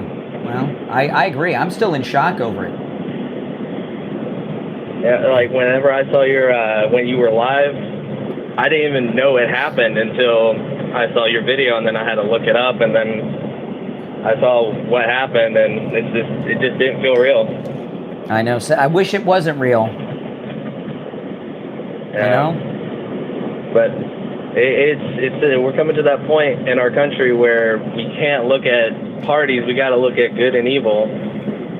And there are people that are definitely evil out there. No, there's 2 parties. One's good and one's evil. The good one, of course, is the MAGA Republican Party. Yeah. The evils are the Democrats. Yeah, I get that. I get it. I'm just saying, like that's my point. Is good, evil, Democrats, Republicans, stuff like that. All right. Hey, listen. Thanks for the call. Take care. If you're on hold, stand by. So. We're starting to get information leaking out now of a larger plot. I'm going to go through a few of the stories as the show goes on. Here's a story. There's a lot of reporting in Axios and the Gateway Pundit. Okay, here's the headline from the Gateway Pundit: Transgender social media users are posting hints of foreknowledge and suspicious out-of-state visitors at alleged Kirk assassin's home, raising serious terror network concerns. They have a neighbor of the assassin with his transgendered boyfriend who said 2 weeks prior to the assassination of Charlie Kirk, there were multiple vehicles with out-of-state license plates that were showing up at the house of the assassin. And they were strange people who were not pleasant. Who are these people? And yeah, so we're finding a larger, really, it looks like this assassin very likely is part of a terrorist cell, a domestic terrorist cell of leftists, is what is emerging. All right, let's go back to the phones. You're on the air. What's your name? Where are you calling from? Hi, I'm Chris Silver. I'm from Indiana. Yeah, Chris. I was wondering why you hung up. Because I was done talking. It's 1 call per show, and this is you got through a second time. It's 1 call per show. You can call me tomorrow. Every call ends in a hang up. Oh. All right, take care. You're on the air. What's your name? Where are you calling from? Hi. Yes. What's on your mind? I'm calling from Utah. I was at the Charlie Kirk assassination when it happened. Mm-hmm. I am conflicted, and I want to get your opinion on this, about the Democrats in Minnesota that were shot and killed. The Democrats, I think her name was Melissa, and I'm kind of conflicted here. Because why are you conflicted? I mean, we're against that murder, of course, but I know what you're hinting at with all of your dishonesty to try to give yourself credibility. The woman in Minnesota, the Democrat, was killed by another Democrat, not a MAGA person. It was more Democrat violence. The guy that did the murder had a state-level job that he was appointed to by Democrat Governor Tim Walz, who ran as Kamala's vice presidential running mate. He had that job previously appointed by the Democrat governor before Tim Walz. He had a kill list that had on it a list of 50 pro-life people that he wanted to kill. He was not a conservative. He was not MAGA. He was not a Republican. Those are media lies. Well, I guess what I'm trying to say is I'm conflicted because I really care about Charlie Kirk, but I'm not sure why everyone is still talking about Charlie Kirk, but the right never talked about what happened to some Democrats. Well, I just told you, it's not. There are people. Listen, there are people, sadly, that are shot and murdered every day. But what you're talking about was not done by a conservative or a MAGA person. It was another deranged liberal in Minnesota. Charlie Kirk Charlie Kirk wasn't just some regular murder. This was the first political assassination in this country since Martin Luther King was assassinated in 1968. It was a political assassination targeting the number 2 leader in the MAGA movement, Charlie Kirk. It's a whole nother deal. So would you not consider the congresswoman that got shot to be an act of violence? You talking about Gabby Gifford? No, I'm talking about the in Minnesota. Of course it's an act of violence, but it wasn't done by some conservative or MAGA guy. It was another deranged Democrat. Is it just as important, though? But isn't it just as important? Every day there were people shot and killed, sadly, somewhere. You know, when President Kennedy was shot, he wasn't the only person probably shot that day. When Martin Luther King was shot, he probably wasn't the only person shot that day. But there are some things that rise to another level for different reasons. This was a political assassination looking to bring down the MAGA political movement. It was an election strategy for the next 2 election cycles, the midterms of the next presidential election. All right, if you say so. I know so. All right, take care. Boy, oh boy. See what happens when you send kids to college today? You're on the air. What's your name? Where are you calling from? Joe, Texas. Yeah, Joe, what's on your mind? I was hearing you say that basically it's just the left that's, starting all these... The left are the ones doing the shooting of people, correct. They're the ones out there shooting and killing Republicans, yes. Yeah, I disagree. I think a majority of them are right-wing. Really? Okay, so slow down, because again, I like to think that I am, up to date on the news. Where are these MAGA political assassinations and shootings happening? Well, they're attempted assassinations. Where? Which one are you talking about? Okay, let me tell you. The guy who sent bombs to pipe bombs to Biden and Obama. Or how about that CDC officer? Slow down. Well, I can keep on going. No. You're saying something that's not true. The pipe bomber has never been identified. We don't know who that was. Okay. So we don't know who that was. They've never been identified. What about the CDC officer who was killed by a right-winger who was a Trump supporter? I'm not familiar with that one. Yeah. He went in there. He was like, hey, the vaccine is a hoax or whatever. I'm not familiar with that story. I'll look it up during the break. I have no knowledge of that story. Where are these MAGA? How about the January 6ers? How about the January 6ers? Tell me about that. Attempted to hang Vice President Pence. They're arrested. Well, first of all, who tried to? Slow down a second. Who tried to hang somebody? The January 6ers. You had people that wait a minute. No. Excuse me. Hold on. No one tried to hang anybody. No, I know. Okay, so you agree with me. Well, I'm asking. They had written. On January 6th, one person was killed. Ashley Babbitt, who was MAGA. I understand that. Killed by another Democrat, by the way. A Republican. What about all those January 6ers that made threats? They made a lot of threats to AOC, Nancy Pelosi, Schumer. No, they didn't. No? No. Oh, well, then I guess I'm getting my information wrong then. Yeah, that is correct. You are. That's propaganda from the media. Okay. By the way, I just heard your Canadian accent. Oh, no, I'm not Canadian. Soy mexicano. Soy aquí de Texas. So, I mean, I speak Spanish. Sorry, guys. Oh, well, I heard an Not accent. From Canada. Yeah, I don't need something. We got an accent. Yeah, I was right about the accent. Well, here we got. I'm from South Texas, dude. You're from South Texas, and you got this kind of accent. Oh my goodness, that's not a Texan accent. I heard. Yeah, yes, it is. All that you haven't given Texas any accent. example. You have not given. Well, maybe it is after the border invasion that's been going on. Maybe it's been occupied. You know, that ain't happening here. It's not happening I'm in a anymore. very safe place. Thanks to President Trump, it's been stopped. Even when they were here, it was really safe. My area was very safe. Oh, yeah. All border towns are safe. All you know border that. towns are safe. Yeah, You should know that. Yeah, exactly. Yeah, especially for all those children that are being They're sex really, trafficked. really safe. Yeah, I know they're really safe. Is it safe for the children that are being sex for the trafficked? residents Get off that the live phone. here. Give me a break. You know, here we got. You know, we have had 2 foreigners call this program today trying to disrupt our politics. It's Monday. Were you guys a little more active over the weekend than you are during the week? Did you wake up in aching and pains and all this stuff?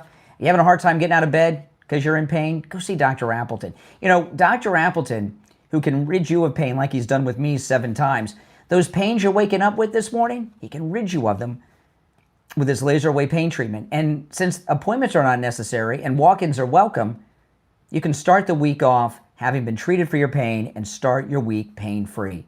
You know, maybe you have arthritis, just regular aches and pains from aging. Go see Dr. Appleton and say bye-bye to your pains too. You know, his laser treatment is 100% painless. That's right. There's no shots, no medications, no surgery, no appointment necessary. Dr. Appleton performs all the laser treatments himself, and it rids you of every type of pain I've ever heard of. Arthritis, bronchial neuralgia, bursitis, hip pain, knee pain, lumbar pain, muscular contraction, sciatica, strains and sprains, tinnitus, tennis elbow, neck pain, stenosis. Do you have pains related to a car accident you were in or a slip and fall at home or out and about? It works on those pains as well. Give Dr. Appleton a call and say bye-bye to your pain. 954-973-0710. 954-973-0710. That's 954-973-0710. And online, AppletonCairo.com. We'll be right back. You're on the air. What's your name? Where are you calling from? Hey, Brian. Good morning. Can you hear me? I can hear you. Oh, okay. This is Steve from Cooper City. Hey, Steve. I've been listening. I've been calling you once in a while, but I'm calling this morning because I'm listening to some of your callers that call in. And yes. They're talking about, you know, my heart's still broken over Charlie Kirk. I mean, it's just devastating. My heart goes out to his family. But some of these people that are celebrating, it goes a lot deeper than that. What was the speaker's name on the floor? Was it the floor of Congress that asked for a moment of silent prayer? Mike Johnson. Mike Johnson. And all booed and said no on the left. That's right. I mean, if that does not show these people the decency and humanity is gone on that side. They don't care. They just want to keep power. They'll do whatever they can to keep it. And they're just evil people. And if the people on the Democrat side don't open their eyes for the human decency gone to ask for a moment of silent prayer, and you can't even show that respect for a human life, you're disgusting and vile to me. Yep.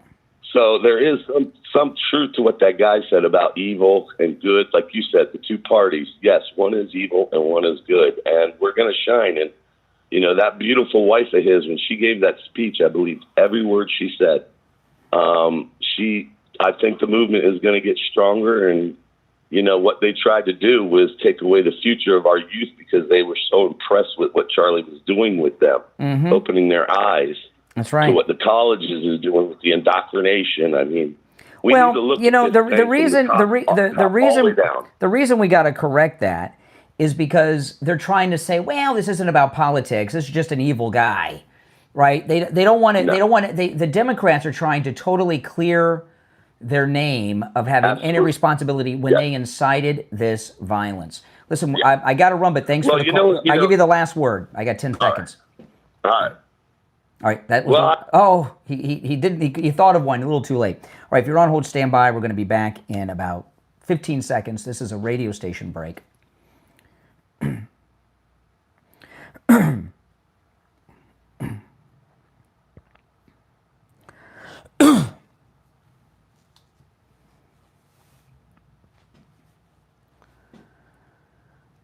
Welcome back, everyone. I'm Brian Craig. You're listening to Florida's longest-running radio show, The Steve Kane Show. We're taking calls on all the events of the weekend. A lot of big developments in the Charlie Kirk plot. We're finding a larger conspiracy took place. The president is all over this. And it looks like this assassin was part of a cell of lunatics, left-wing lunatics. And we've been taking calls on this all morning long, and you're welcome to call in. There's one opening on our board at 1-888-465-2631, 888-465-2631. You're on the air. What's your name? Where are you calling from? My name's Andrew. I'm calling from Vegas. All right, Andrew. What's on your mind?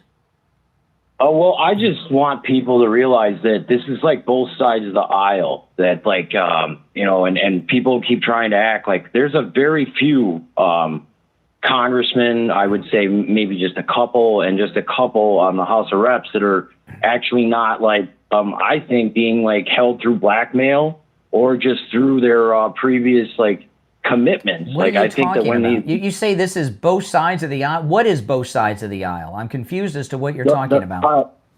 I mean that like they were talking earlier that like that there's no soul, and that the Democrats, like you can't see that they're, like I just think that it's all theatrics. Like we've gotten to a point where it's now let me explain to you, okay, and about why the Democrats have responsibility. I'll explain it in a different way, all right, and the media too.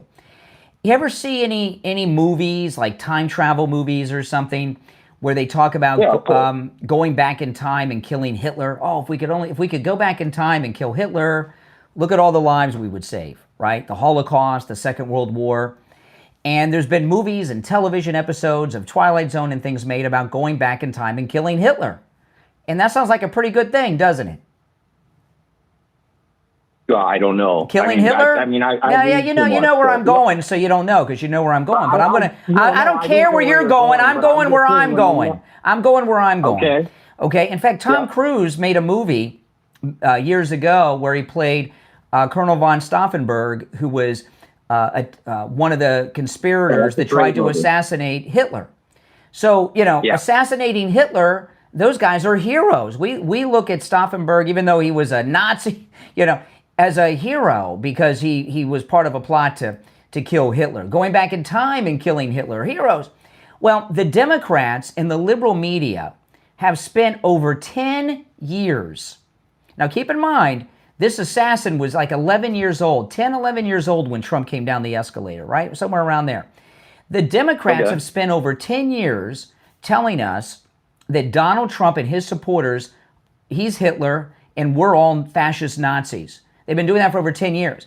So, what happens, they have convinced millions of people of this younger generation, of which the assassin is one of them, that he killed Hitler in Utah. And people that kill Hitler are doing a good thing. Don't you understand? This is the responsibility that the left have for this violence. And that's what scares me the most about all this is that these people that are doing these horrible acts and that don't understand that it's just, well, whatever, but they all think that they're helping.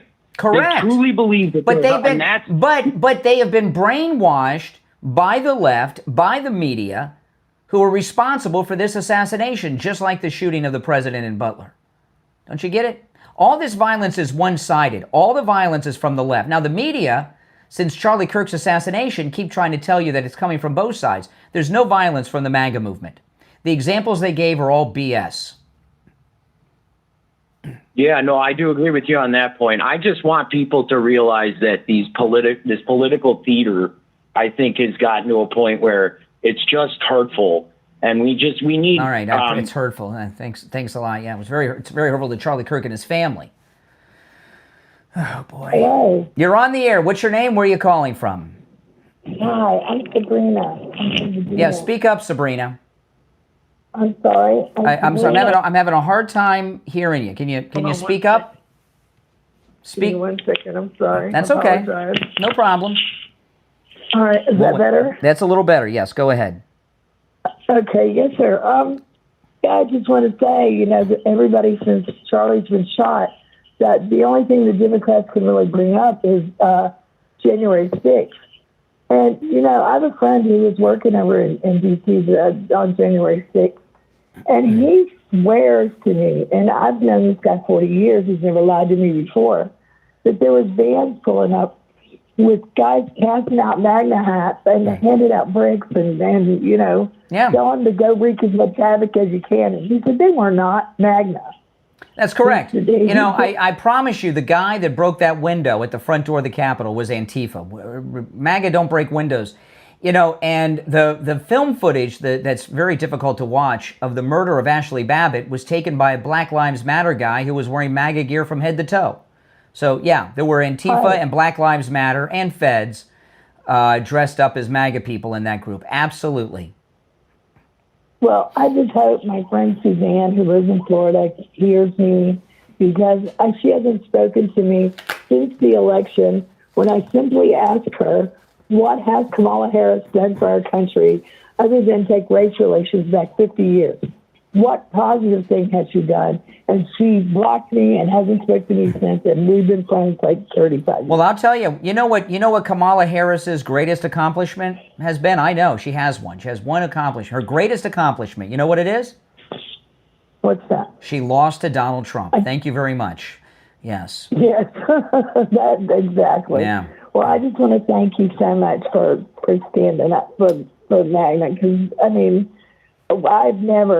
I like to debate, but I've never mistreated anyone over politics, ever. Well, listen, thank you for your call.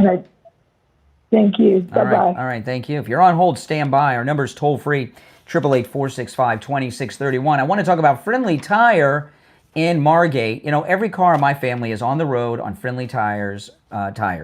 Okay, my daughter, when she moved to Los Angeles like 3-4 years ago, I went over to Friendly Tire, had 4 new tires put on her car, 4 new Firestones, shipped her car to L.A. She came over, had lunch with my daughter yesterday. She drove her car all over California. She went everywhere, up in the hills, up in the mountains, everywhere. And she drove across the country from L.A. back to Florida when she moved back here in her car on those tires from Friendly Tire. And she came and picked me up for lunch yesterday, and she drove over to the house on those Friendly Tire tires. They are great tires. You can get new tires for as low as $75 a tire out the door and on the road, because Friendly Tire does not charge you to mount a tire, balance the tire, or even dispose of your old tire. He's got the lowest prices you'll find anywhere. Give Friendly Mike at Friendly Tire a call. He'll give you a quote right over the phone. 954-977-9445. 954-977-9445. He has thousands of used tires in stock as well. They're good used tires at great prices, too. And he has all the name brands you know and love. He also does tire repairs. 954-977-9445. 954-977-9445. All right, back to the phones. You're on the air. What's your name? Where are you calling from? Yeah, hi, Brian. This is Bob from Utah. Hey, Bob. I wanted to suggest that it's a shame they're not using those bulletproof glass that now Trump sits behind. Maybe they'll start putting those up every time speakers go out in public. I guess so, yeah. It's a good idea. Good idea. Yeah, it's a shame it's sort of Johnny come lately now. But, well, we haven't had a political assassination since 1968. So, these things happen, and then, a long time goes by, and people all of a sudden aren't taking precautions. Well, I understand his wife may, carry on publicly and talk to people. And so until they get someone to help out with Charlie's role. Yeah, it looks that way. It looks that way. I hope somebody will provide those protection barriers. I'm sure they'll buy them. I'm sure, and future things will probably be, well, I don't know. Is this stadium in Utah where they're having the big memorial, is that an indoor or outdoor stadium? I'm not familiar. I don't know.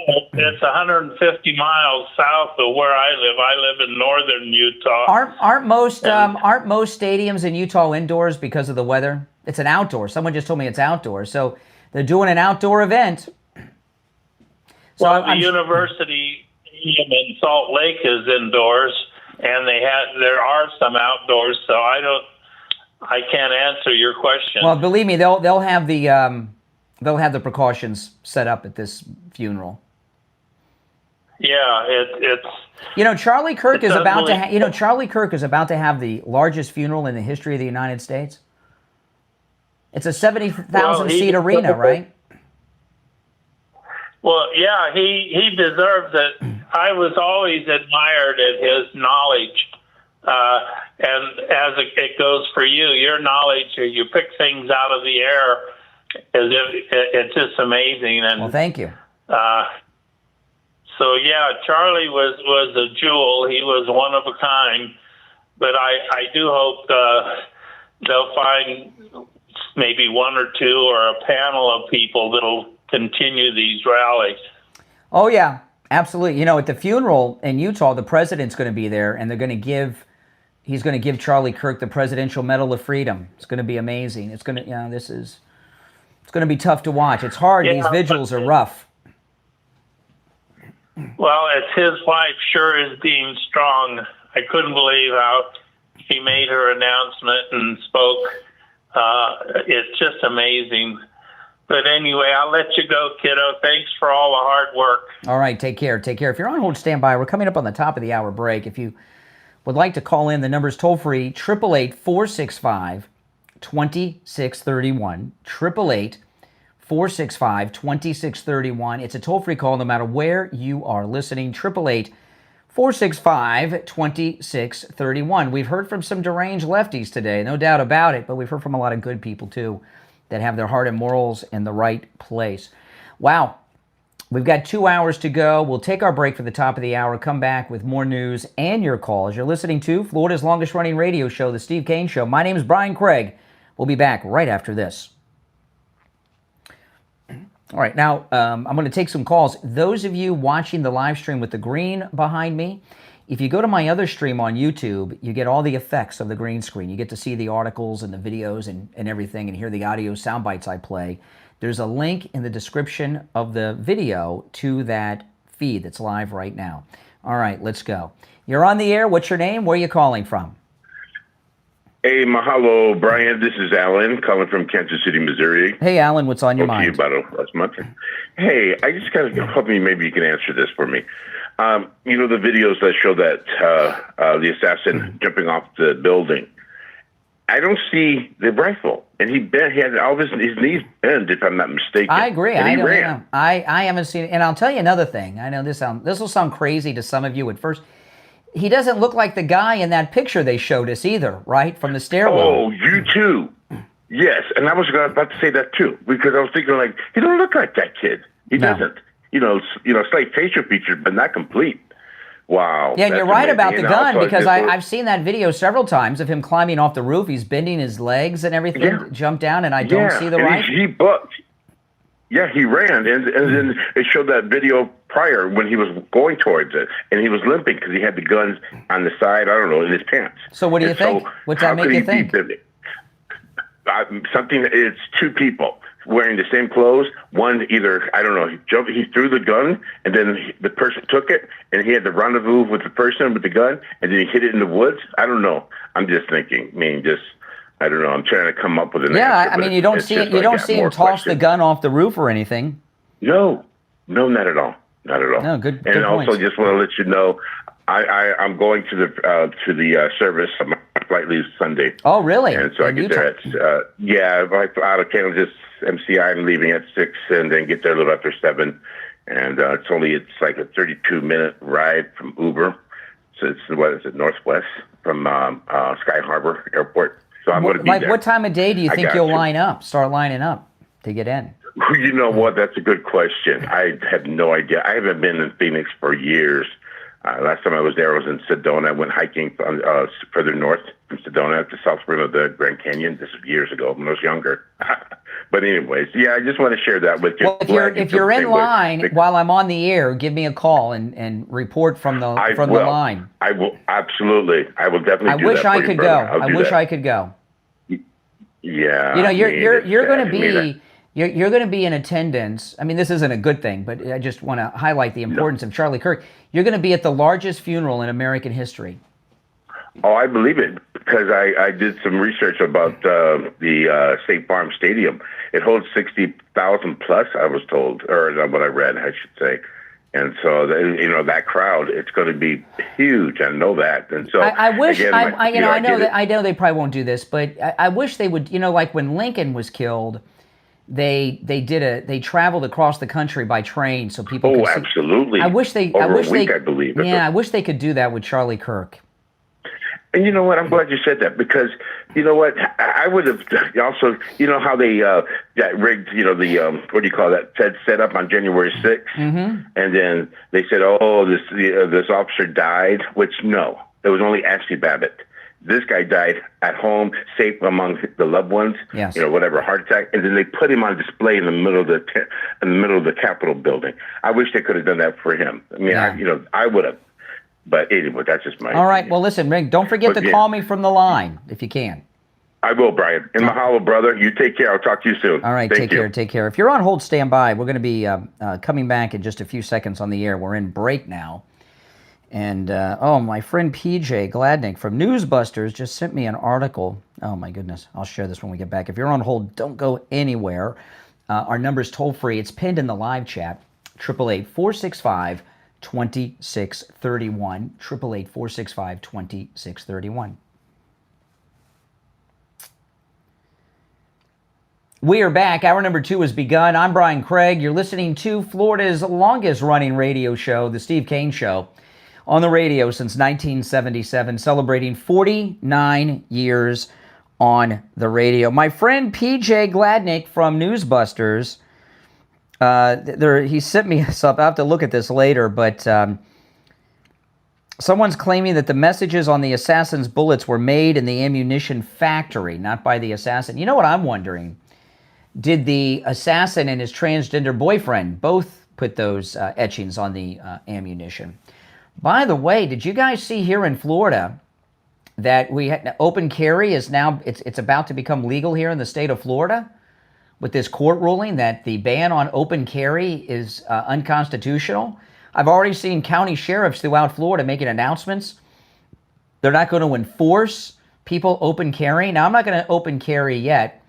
I'm going to wait till the governor gives us the okay and the state attorney general, but it looks like we're going to have open carry. And I was telling my wife, I got to buy new holsters because all my holsters are concealed carry holsters.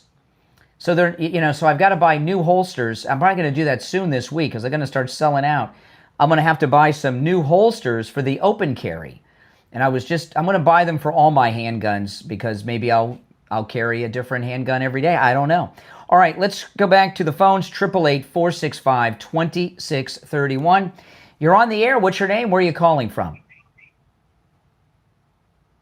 You're on the air. Once, twice. All right, you missed your chance. You're on the air. What's your name? Where are you calling from? Yeah, John from Iowa. John in Iowa. What say you? Yeah. Hey, first of all, I think we first all need to take a tip from the Amish and make shunning great again. You got to speak up. Speak up a little bit. You're a little low. You got to talk louder. Okay. Yeah, sorry about that. I said I think we all need to take a tip from the Amish and make shunning great again. Okay. These people, I think that's the only thing that's going to stop these people. I don't know if you've seen the video of Bob Dylan, Dylan, the dreaded, I think he's from Britain, rock star. I mean, the video he put out, when he was live in concert 2 nights ago, is unbelievable. No, I've not seen it. And he immediately, check it out, he immediately came on and posted a video trying to take it all back. This is what's got to happen. It is happening. If you look over the weekend, thousands of people who were publicly celebrating the assassination have lost their jobs. There was a woman at Office Depot that refused to print up flyers for a Charlie Kirk vigil. She said they were propaganda. Exactly. They fired her. I read an article this morning. A colonel in the United States Army has been relieved from his post who was celebrating the assassination of Charlie Kirk online. The reason it's important to do that, first off, anyone who celebrates such a thing is too mentally ill to be in public. Okay? I mean, these are dangerous people. You know, they're unhinged. They're unsafe people. But it's also part of the great American reset that President Trump, we've got grown-ups in charge now. You know, I think, though, that it even has to start on the family and friend level. For example, I share a Facebook page with my wife. With the Trump assassination attempt, we purged, she's probably got 5,000 followers. She's a musician. We purged probably 100 and some people who were, and I'm not talking about people who don't like Trump. I'm talking about death cult comments. Yeah. And we purged hundreds then. We purged about another 50 with this last incident, and we got the cleanest Facebook feed probably in the country now. Yeah. And the people who were borderline during the Trump assassination haven't posted a thing this time around because they know now. You know, I mean, they're finally getting it that we're done with it. You know, and to be honest, there's no more smart Democrats left. You know, I walk around the neighborhood whenever something like this happens, and I urge everybody to do this. When something like this happens, get out, go for a walk around the neighborhood, and interact. Well, if you remember, you know, and when Martin Luther King was assassinated, he was assassinated before Bobby Kennedy was assassinated. They were both assassinated the same year, but Martin Luther King was assassinated first. And Bobby Kennedy, Sr., all right, he came out, and people were really upset for good reason when Martin Luther King was, and he came out and addressed the nation. And he said, somebody in my family was killed, you know, and he calmed down the nation. Okay, Bobby Kennedy, he calmed down the nation. Now they killed him down the road too, but he went out there and cooled people. Where are the Democrat? Who's the Democrat out there that's telling their people to tone down the rhetoric? I've missed that. I haven't seen a single Democrat come out and call to tone down their hateful, bizarre rhetoric. Have you? No. Well, you know what's really odd about this whole thing is when I see that kid, I am strangely not mad at him because I know that what's happened now is all the trans stuff of these kids and all of the Nazi talk. These kids, you got to think, you know, these kids, like the same with the Butler kid, they were literally 10 years old when Trump came up. So for the last 10 years, that's right, they've been getting puberty blockers. They've been getting all kinds of crazy stuff. They've only heard about Nazis, fascists. I tell you, when I see somebody post like Bob Dylan or just a family or friend member post something like he deserved it or something like that, I am far more outraged at those people than I am at the actual shooter. It's wild. You know. Well, I'm angry at the shooter, and now that we're finding out, it looks like he was part of a cell. You know. Oh, I'm sure. Yeah. You know, and I'm not. I'm probably the biggest conspiracy theorist around, but on this one, I'm not sure. I mean, I'm a big shooter. I got rifles. The one thing I just can't comprehend is him walking around with this long rifle in his pant leg. I just can't make sense of that. And then, you know, another thing too, when you take a collapsible gun, and I don't have that type of gun, you know, that exact model, but when you take them apart and put them back together, usually they're not going to be back on target unless you got something very This gun wasn't collapsed. There's video of him walking with it hidden in his pants when he was walking to the event, and he's you can tell he looks like he's got a bad limp. Looks like he's got like a broken ankle or something. That's the rifle in his pants. Yeah, that's what's so odd though. I can't imagine taking one of my rifles and putting it down my pant leg and going anywhere. No. You know. Well, and then also he's walking through the neighborhood in the new videos with shorts on, and I'm guessing at that point the gun is collapsed in his backpack. Now, you know, on one of the... I don't know. I haven't heard that. No, I haven't heard them say that the gun was a collapsible gun. Have they reported that? Have the police, FBI said that? I haven't heard that. Oh, yeah. I missed that. Yeah. Oh, yeah. But you know what was funny about it? That is on one of the live stations, they had an expert gun guy come on, and he had the actual model in his hand. And the news lady's like, okay, so how easy are these to collapse? And he's like, easy, like 5 seconds are left. And he could have done it right there. And he didn't do it because they're not collapsible. They're not like, I mean, I got Rugers and stuff where you turn a couple knobs and it comes apart. That gun is not like that. It takes tools to do that. But no, I mean, they've been I didn't see anything about him collapsing this weapon or taking it apart or anything up there. He changed clothes. Hey, listen, I appreciate the call, but if anybody has any info on that or an article, let me know because I'm curious. Let's see here. Oh, let me tell you guys about Coastal Weight Loss Secret. You guys, you've seen my miraculous weight loss. I've lost inches off my waist. My stomach is flat. My face is no longer round. You know what happens when you gain weight? And this is what happened to me. I didn't realize how much weight I had to lose until I lost it. Thanks to Coastal Weight Loss Secret. Because I see myself every day. But since I saw myself every day, I gained the weight gradually. And then all of a sudden, I'm just there. I had no idea. I knew I had a belly, and I told myself, well,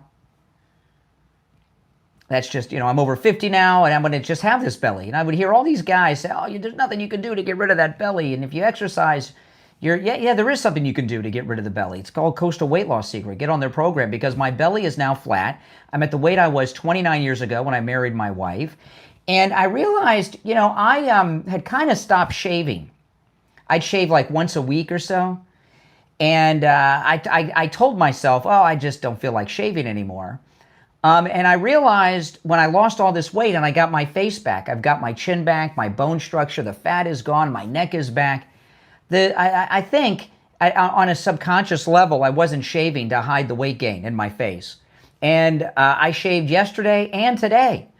This morning before I got on the air today, I shaved yesterday and today. And I shaved yesterday afternoon because I was going out somewhere with my daughter. I wanted to look nice, and I'm shaving again because I want to show off my thin face with all the weight that I've lost. Give Coastal Weight Loss Secret a call. My results are typical, all right?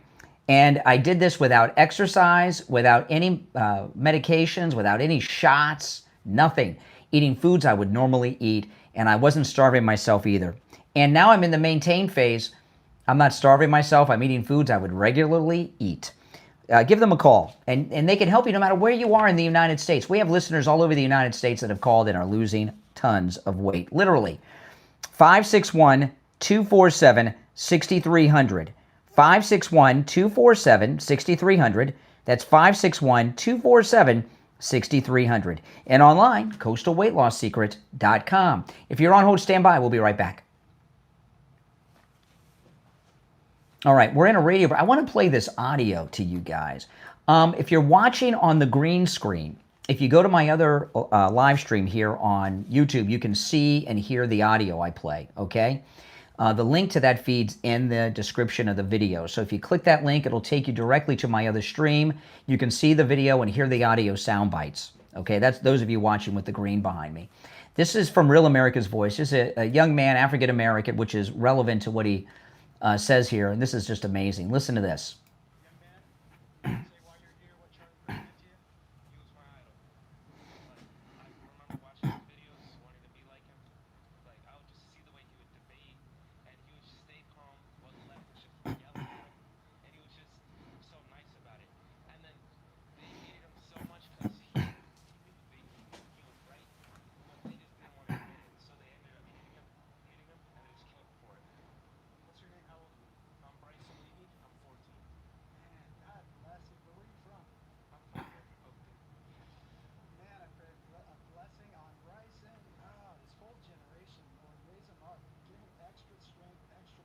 He's crying.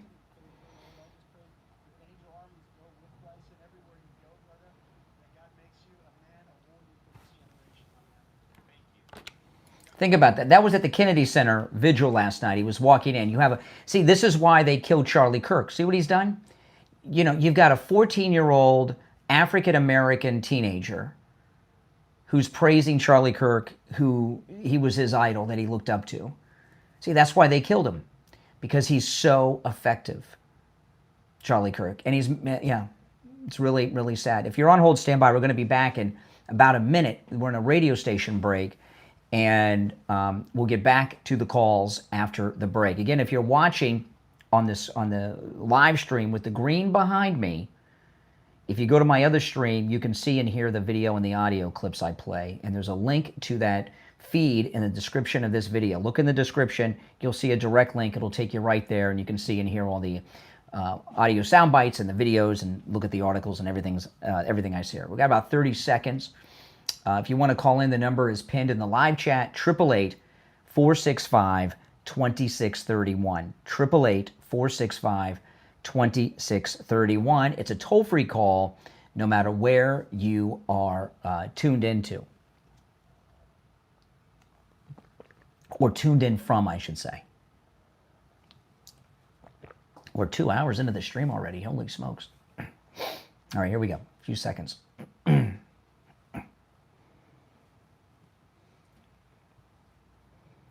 We're back.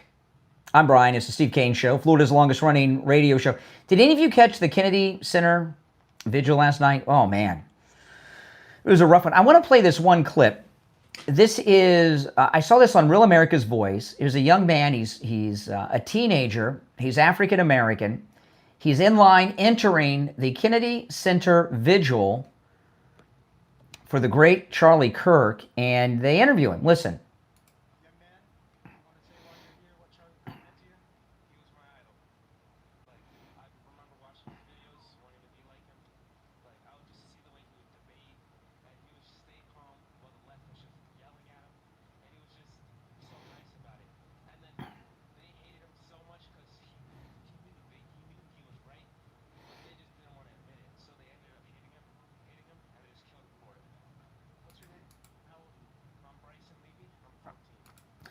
So here you have a 14-year-old African-American, very young teenager who is going to the vigil for Charlie Kirk, said he was his idol. That's why they killed Charlie Kirk, because he had turned an entire generation conservative. This young man doesn't think that Charlie Kirk was a racist, like these monsters in the media keep repeating. It's amazing. All right, let's go back to the phones.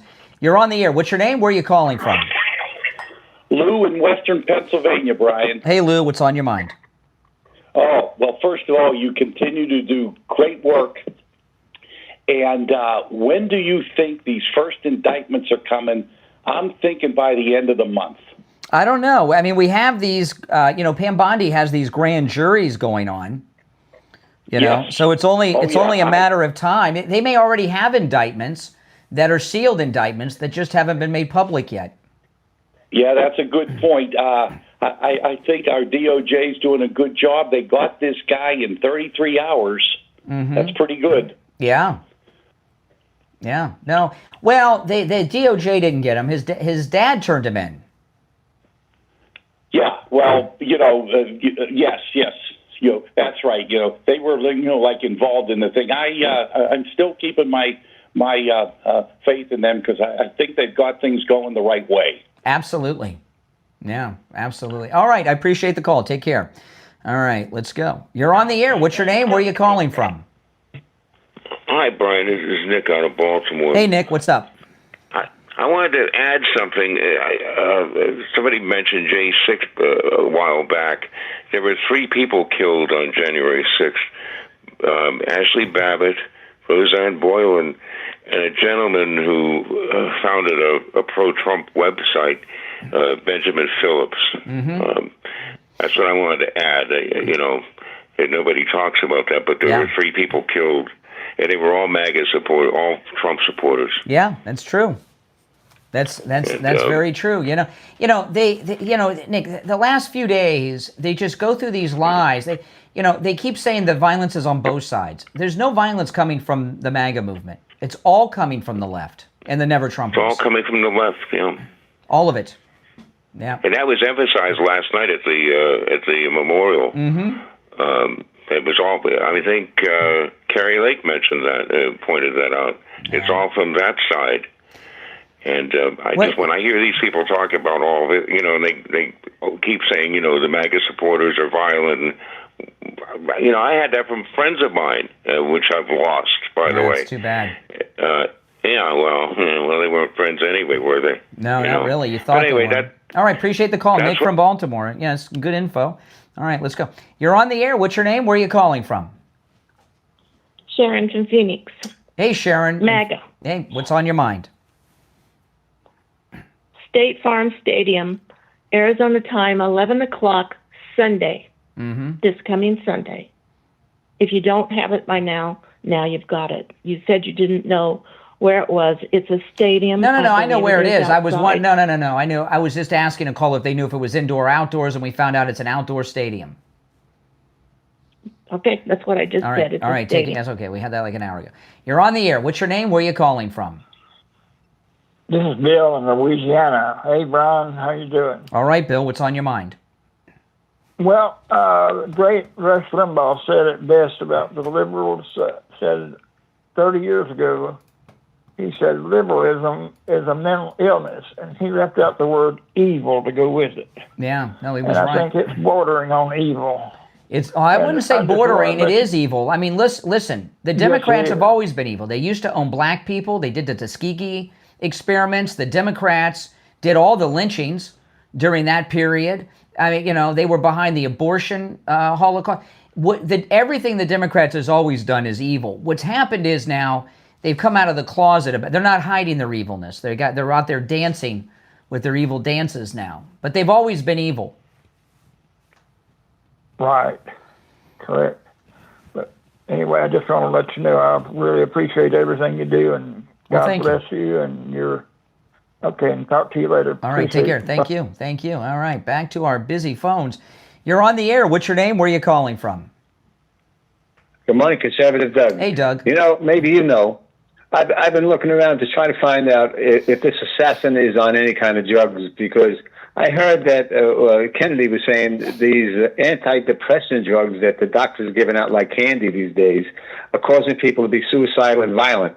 So I don't know if he's on something, because why would a human being just flip out like this? Maybe he's on drugs. See, Doug, this is the thing. This shooter is like in his early 20s, right? So he was like 11 years old when Trump came down the escalator. So his entire life, like half of his life, which is the part where he's most aware of what's going on, he's been hearing from the left that Trump and MAGA supporters are fascist, homophobes, racist, bigots, and Hitler. And I was talking to a caller earlier about all these time travel movies and stuff where they go back in time and kill Hitler. Oh man, just think, if we could just go back in time and kill Hitler, the world would have been such a better place.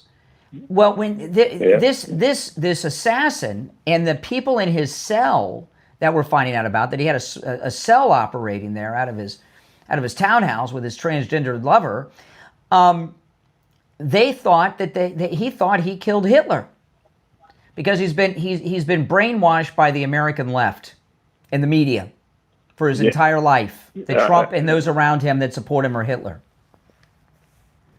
I would think when you said all these people came with out-of-state plates that there's a plot. As soon as somebody finds out these masterminds of this evil, find out somebody is perhaps one of their candidates, they probably went right out to talk to them. And what Doug's, I was talking about this earlier in the show, you guys that weren't listening then, shame on you. But there's one of the neighbors of the assassin said that 2 weeks prior to the assassination, there were people coming to the assassin's townhouse that he lived in with his transgendered lover with out-of-state plates, multiple cars, out-of-state plates, and they were strange people who were very unpleasant. And there's also a lot of online communications that he made after the event, after the assassination, it looks as if there was a cell that very well may have had prior knowledge and maybe helped him. Yeah, hopefully some people have some door cameras that the government can find out the plate numbers in these people who were there, and find out who the hell they were. But the only other last thing I'll say is a lot of the Democrats I talked to were all sympathetic, and one of them even said, "I'm no longer a Democrat." So this is having an effect even on Democrats. Yeah. So it's a terrible thing that happened, but maybe some good will come out of it. That's right. But all right, hey, listen, I got to run, Doug, but I'll give you the last word. Have a good one, man. Thanks. All right. Thank you. I thought it was the last word, then he had something. Oh, well. If you're on hold, stand by. A lot of this footage that we're seeing is from doorbell camera footage. Have you noticed that? Yeah. That's why you want to call Sloman's to get yourself a doorbell camera. And Sloman's, they have this new product, which is absolutely amazing. Sloman's Shield Link. This just blew my mind. Listen to this. The Sloman Shield Link takes your everyday routines and actions based on your preferences at home and connects your devices to react based on how you're living your life. You come home at night, your lights come on, your favorite music comes on, your computer comes on, your television comes on. The Shield Link from Sloman's can act on almost any scenario and create scenes based on what you want. Maybe you want the thermostat to turn down when your alarm goes on and you leave the house, or lock your doors automatically.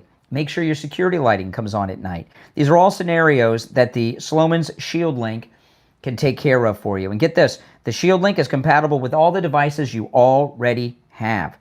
Give them a call. They'll set the whole system up for you. 833-283-5050. 833-283-5050. That's 833-283-5050. We'll be right back. Okay, I want to take some more calls. Now, those of you watching with the green behind me, remember to hear the audio from the videos and everything that I play, go to my other stream. There's a link, a direct link to my other stream in the description of that video, and it'll take you to my other YouTube stream where you get all the benefits of the green screen.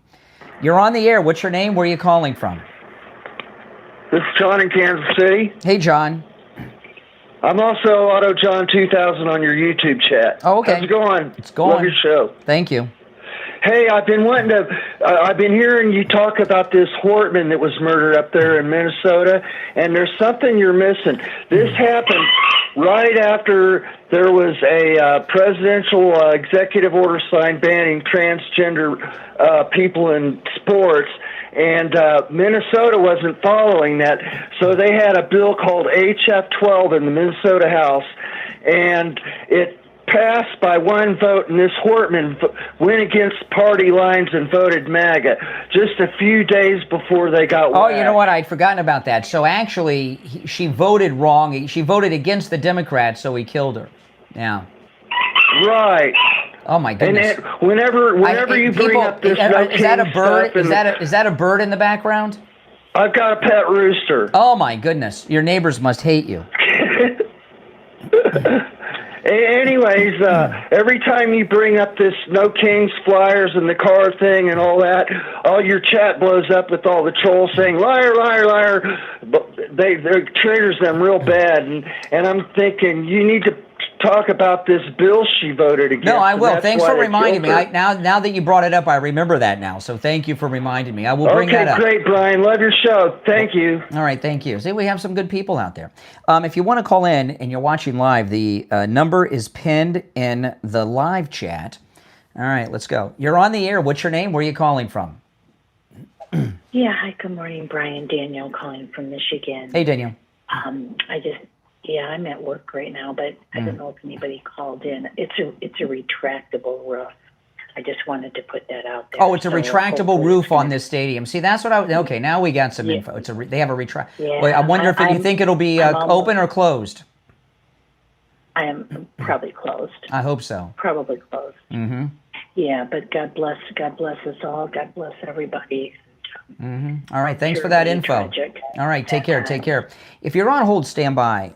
So we got some information where the Charlie Kirk memorial service is going to be in Arizona. It is open, but it has a retractable roof, the last caller said. That's what I was trying to get the answer to that earlier, and now we got it. So that's good. Oh boy, the guy with the pet rooster, that's awful. You ever have a neighbor that has birds? That's the worst. I remember I had an apartment once, and one of the neighbors had birds. It was awful. But could you imagine having a neighbor that had a rooster? Oh my goodness. I'd have to move. I'd have to move. Wouldn't you? Okay, we're going to be back in less than 30 seconds. And I'll go back to the phones. If you want to call in, the number is pinned in the live chat, guys.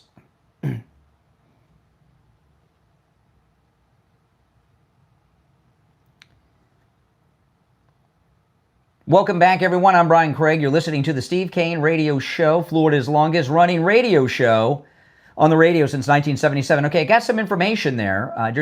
So the memorial service for Charlie Kirk in Arizona that's coming up in a few days. It's going to be the largest funeral in history of the United States. If not in the history of the world, at least the modern world, I don't know. But certainly the biggest one in the history of the United States. We're finding out, we got a little more info. It is an open-air stadium that has a retractable roof. Someone just told me. So I'm hoping it'll be closed. All right, let's go. You're on the air. What's your name? Where are you calling from? My name is Eric Russell, and I'm from California. Riverside. Eric in California. Thank you so much for what you've done. I want to tell you, my daughter, she's 10 years old, right? Mm-hmm. She has, I have her in private school, okay? And she came back home. I always ask her I always do a prayer with her before I drop her off and pick her up. When I picked her up the last time on Friday, she said they did a prayer for Kirk. I was like so happy about that, right? Mm-hmm. And then she told me this. She said, Dad, I know I'm going to go to junior high. It's going to be expensive. I've been telling her that she might have to go to public school because it's too expensive for us. So after I talked to her about that, she said two of her other friends had the same issues and they want to go to school together. Mm-hmm.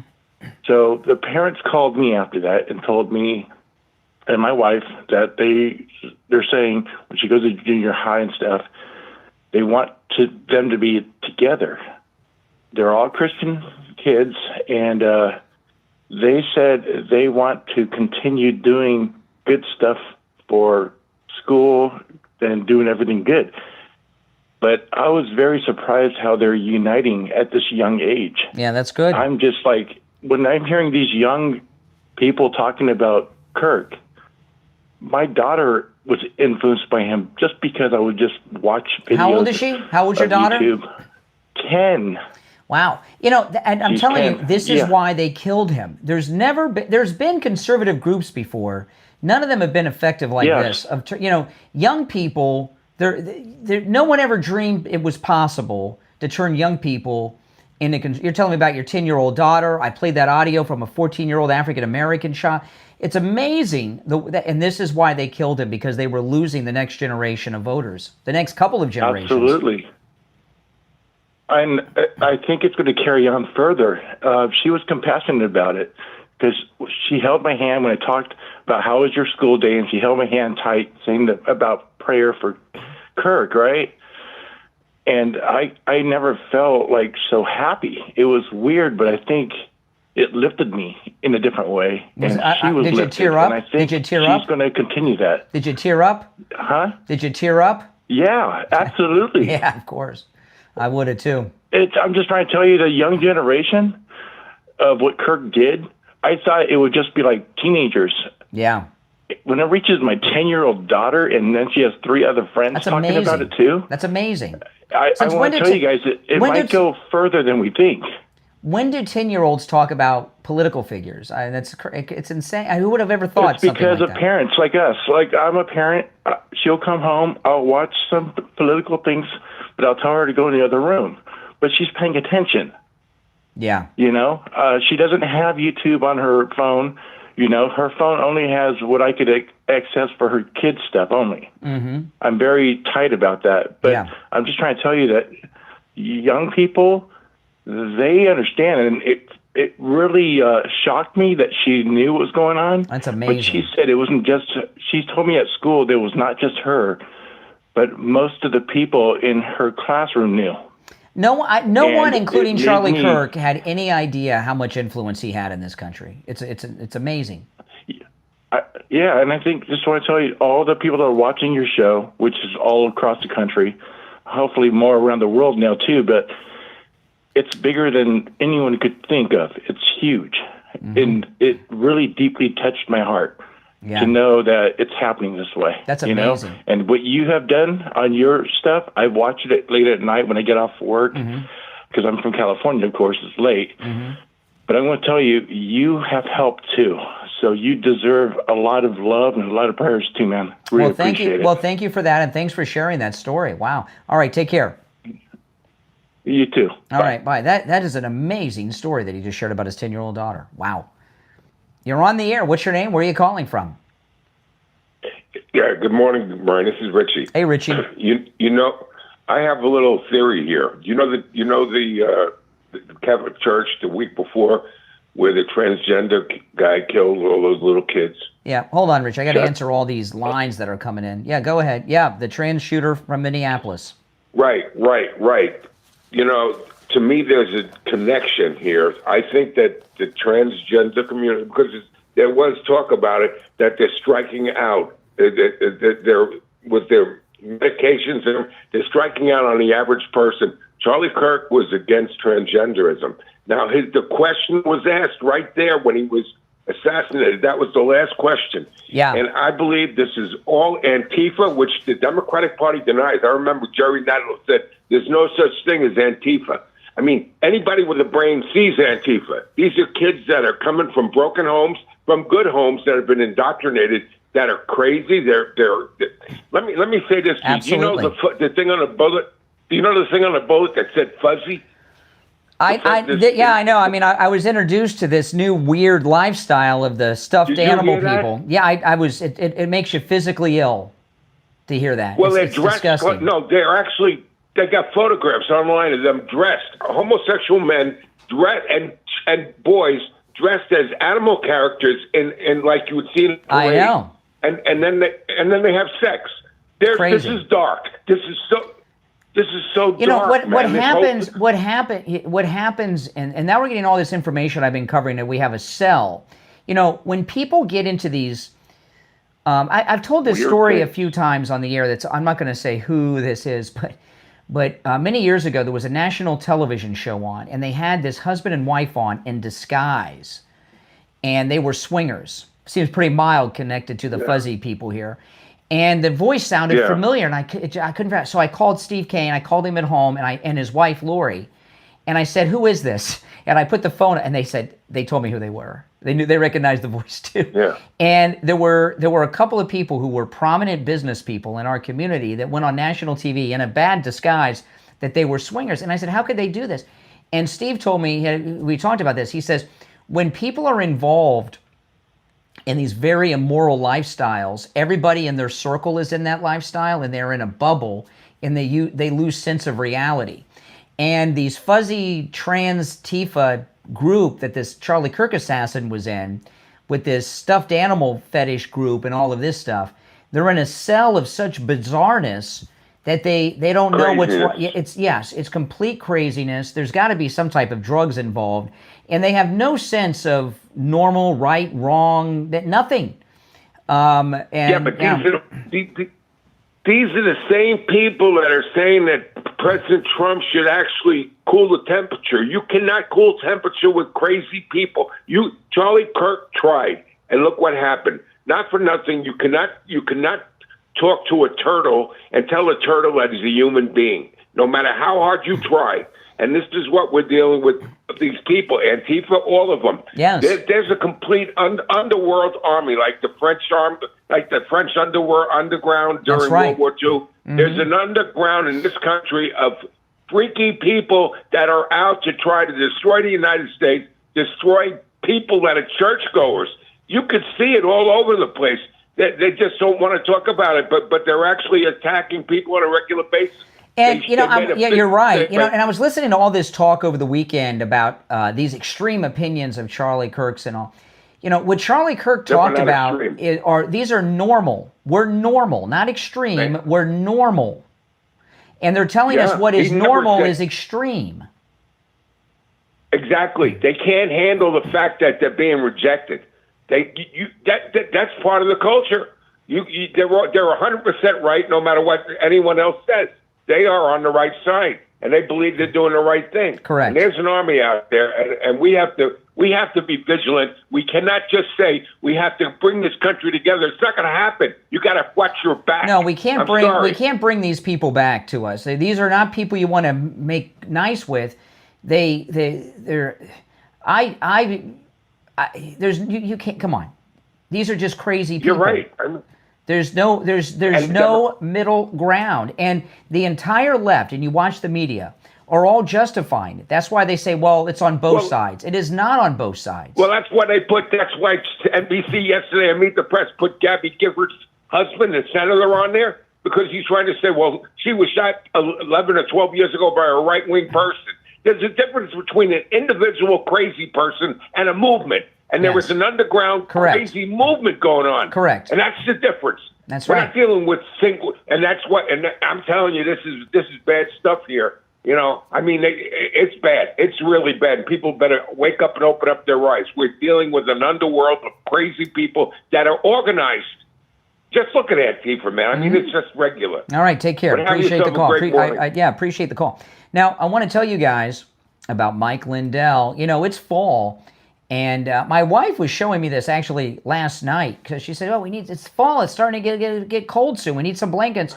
And we looked over at MyPillow. Listen to this. Mike Lindell has blankets for as low as $25. He has every type of blanket you want to. Blankets and comforters for your bed, throw blankets for your couch, your chairs, every type of blanket you could imagine he has. I love blankets. You guys love blankets? Just $25 with our promo code KANE at checkout, KANE at MyPillow.com. Now remember, you can use our promo code KANE on all the specials at MyPillow.com, and the free shipping offer is also still there. The MyPillow towels are back in stock. We also ordered the pet bed because we got these new cats that we adopted from my daughter. But the MyPillow blanket's perfect as we're starting to enter the colder months. Will be here before you know it. So go to MyPillow.com, use our promo code KANE at checkout. And remember, every time you use our promo code KANE, you are supporting this program and letting Mike Lindell know that his support and sponsorship of it is good and paying off for him. So go to MyPillow.com, use our promo code KANE, KANE at checkout, and load up. And remember, there's free shipping offer there too. All right, if you're on hold, stand by. We'll take our last break of the second hour and be right back. All right, we are in break. Those of you that are watching with the green screen behind me, remember, if you go over to my other stream here on YouTube, you get all the green screen effects. Okay, you can see and hear the videos that I play. You can see the articles I show and everything else. The link to that feed is in the description. It's a direct link. You look in the description, you click the link, it'll take you right there. All right, let's take a call or two. So go to MyPillow.com. You're on the air. Use our promo code KANE. Yes, you're on the air. What's your name? Where are you calling from? It's Jessica Brian. Good morning. Hey, Jessica. I want to talk to you about two things.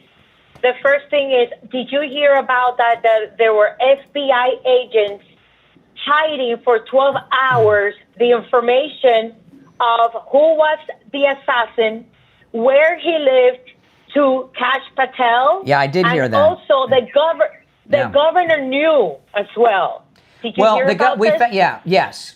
You know, we found out with the governor that I did not know this. Maybe some of you did, but the governor and Charlie Kirk had been at odds for quite some time.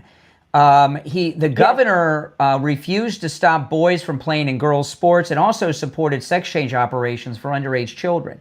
And Charlie Kirk had publicly called on the Republican Party to excommunicate the governor of Utah from the Republican Party. And that made a lot of sense to me. I thought during that first press conference, his shoes were a little too nice. You know what I mean? They were pretty, and he was hogging the podium. So, because he was trying to control the narrative, he was afraid somebody would let us know that this was a trans Tifa guy. And he has not allowed the FBI or the police in Utah speak and hold a press conference. All he did was speak himself, which I find it, I hope that Kash Patel takes care of this and find out who was the one that were in charge of hiding this information from him, and that he expels these agents. Really, I'm hoping that he does, because I haven't seen Kash Patel. Have you seen Kash Patel hold a press conference about this? No, and he was really, I talked about this he was very weak at the press conferences they had, I thought, and I was disappointed in this guy. Yeah. I'm so disappointed. You know what happened? He let himself get intimidated by the governor and maybe the local agents in charge out there. I don't know, but he could have had his own press conference and it would have been carried nationally with his agents. And you know that the FBI needs to continue investigating who is this group Because obviously there's a group, an organization. Well, I don't. You know, here's the thing. It was reported what you said, that the FBI agents out there in Utah were withholding key information from Kash Patel. This is a perfect opportunity for Kash Patel and Bongino to win some respect back. Send Bongino out to Utah, put him in charge of this investigation personally, and let him get to the bottom of it with a team of agents they can trust, not these people that were hiding evidence from the director. I agree. And he should be doing that now, today. Because if not, then we're going to have, you and I and all the conservatives out there needs to create a movement for Kash Patel to be removed. I don't like the way that he handled this situation, and I don't like the way that he's allowing the governor of Utah to take control of something that the FBI should have taken control of. Agreed. I totally agree with that. And the governor, notice on Friday how the governor immediately declared this was a lone gunman. No investigation. Yes. And we find out there was a cell. Absolutely. I got to run, but thanks for the call. Yeah. All right, take care. Great call, great information. If you're on hold, stand by. We're on a commercial break on the radio, even though we're continuing here. And we're going to be back in about 10 seconds. So I'll take a call when we get back.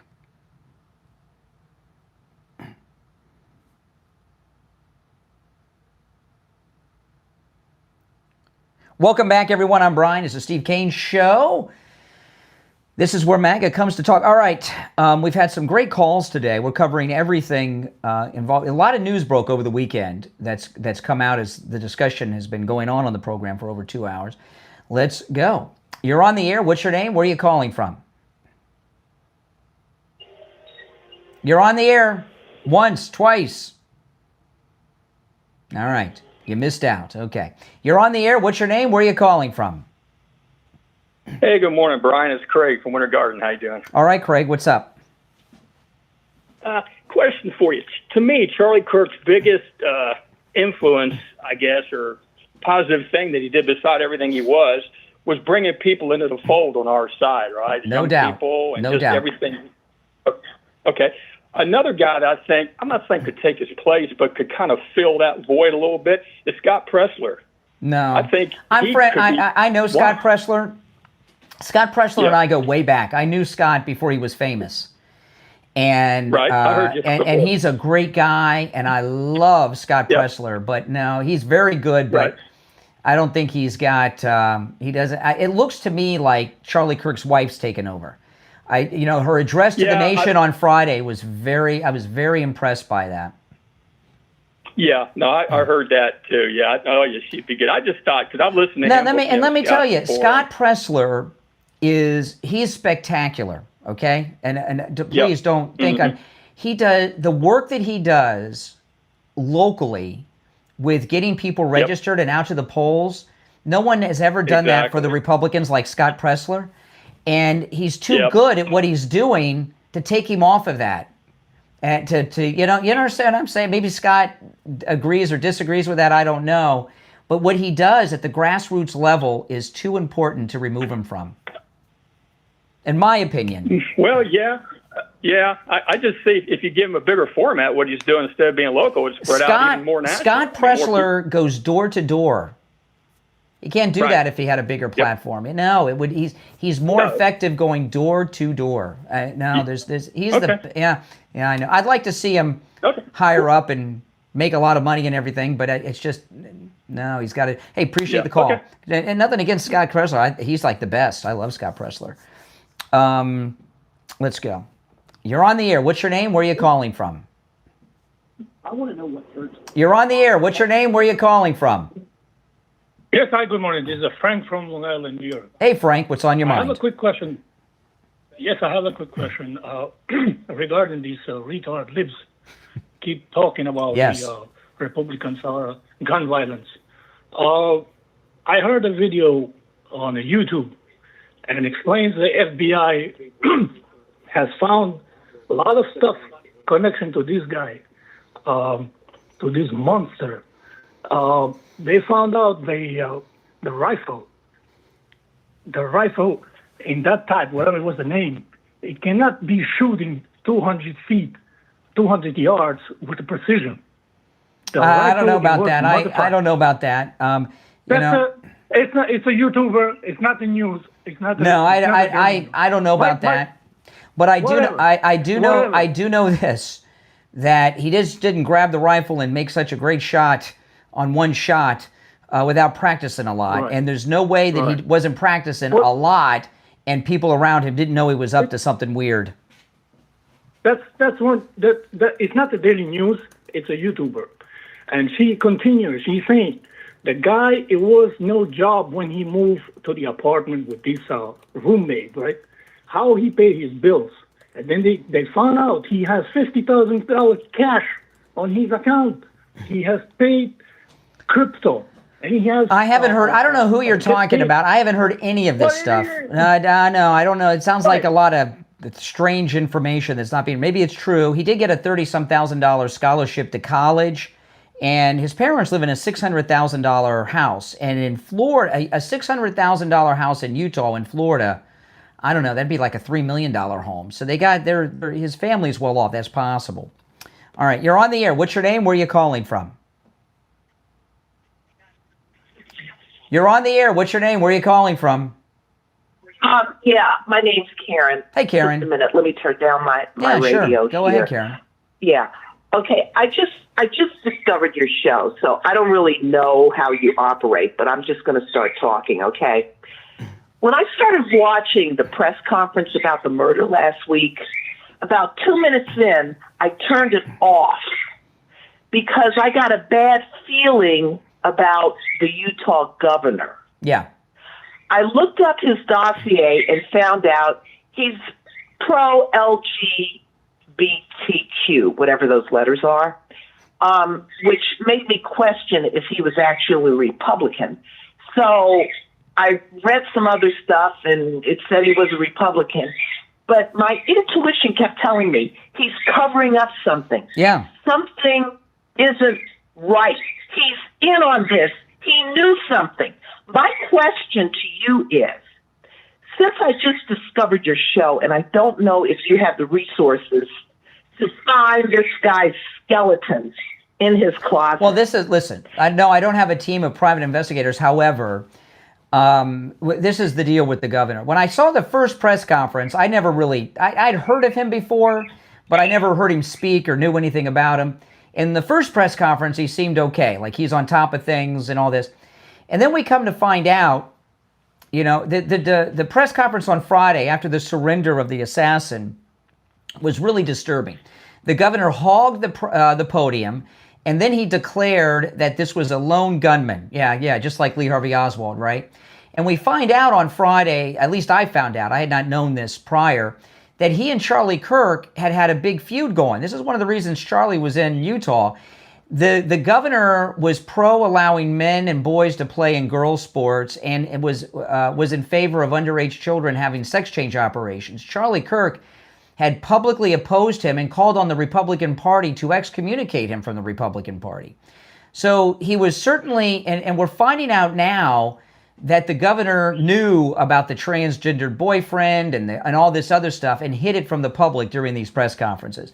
So he was what the governor was doing was protecting the trans community after the assassination. He did not want that information out.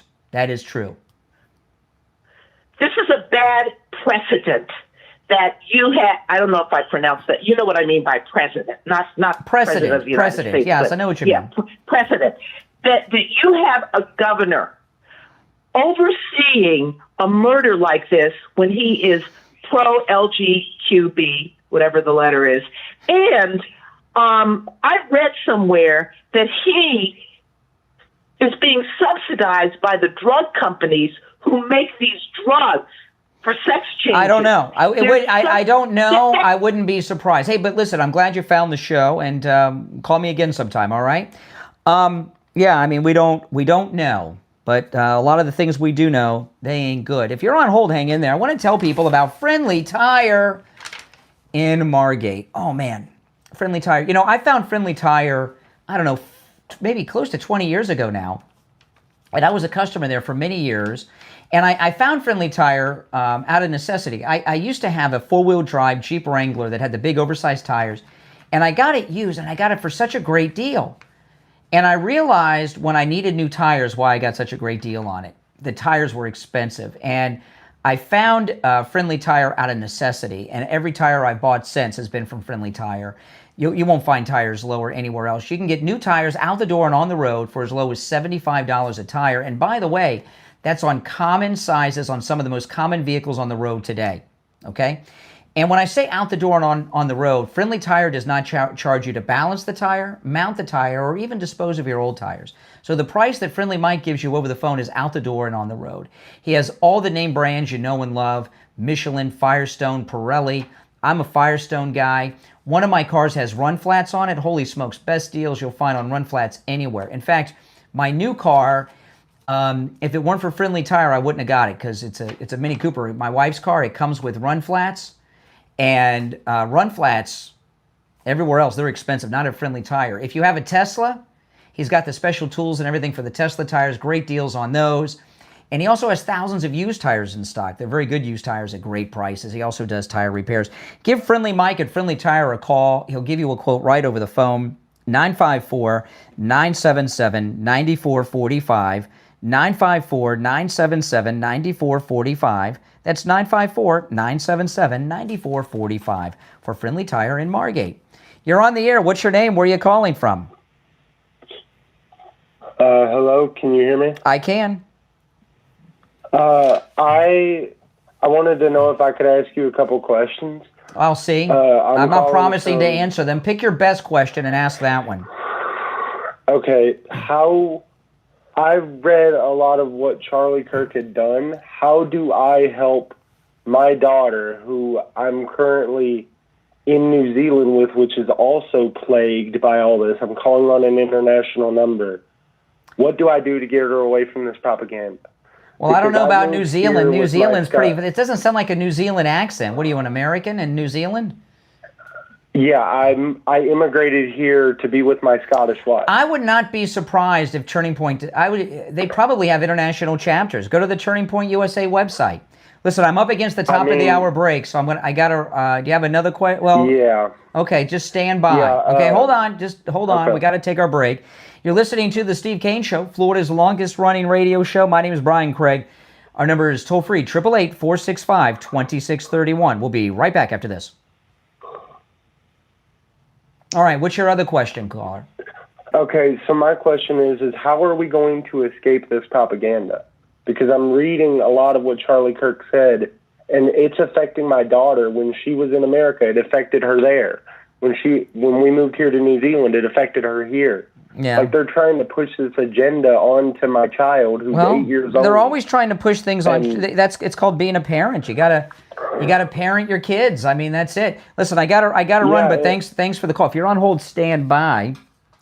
I gotta call Steve. We're gonna have Steve coming back from the break here. Hold on.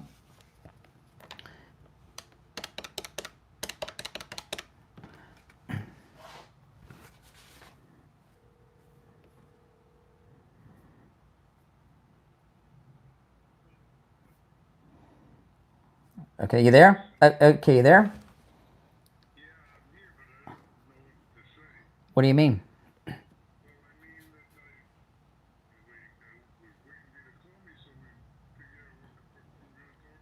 Well, I'll tell you when we get back. I'll do a recap when we get back. Okay, hold on. 1 second, guys.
Steve, are you there? I'm here. Okay, we got about hold on, let me check the time. We got just over a minute. I'll do a recap when we get back. Okay.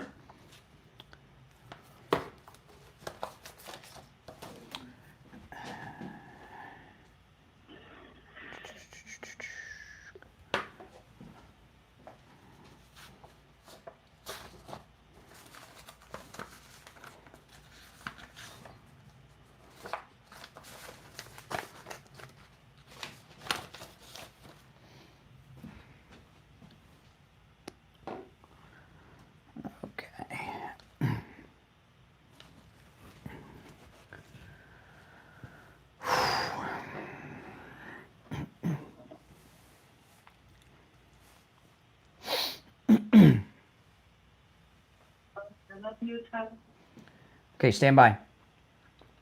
Yes.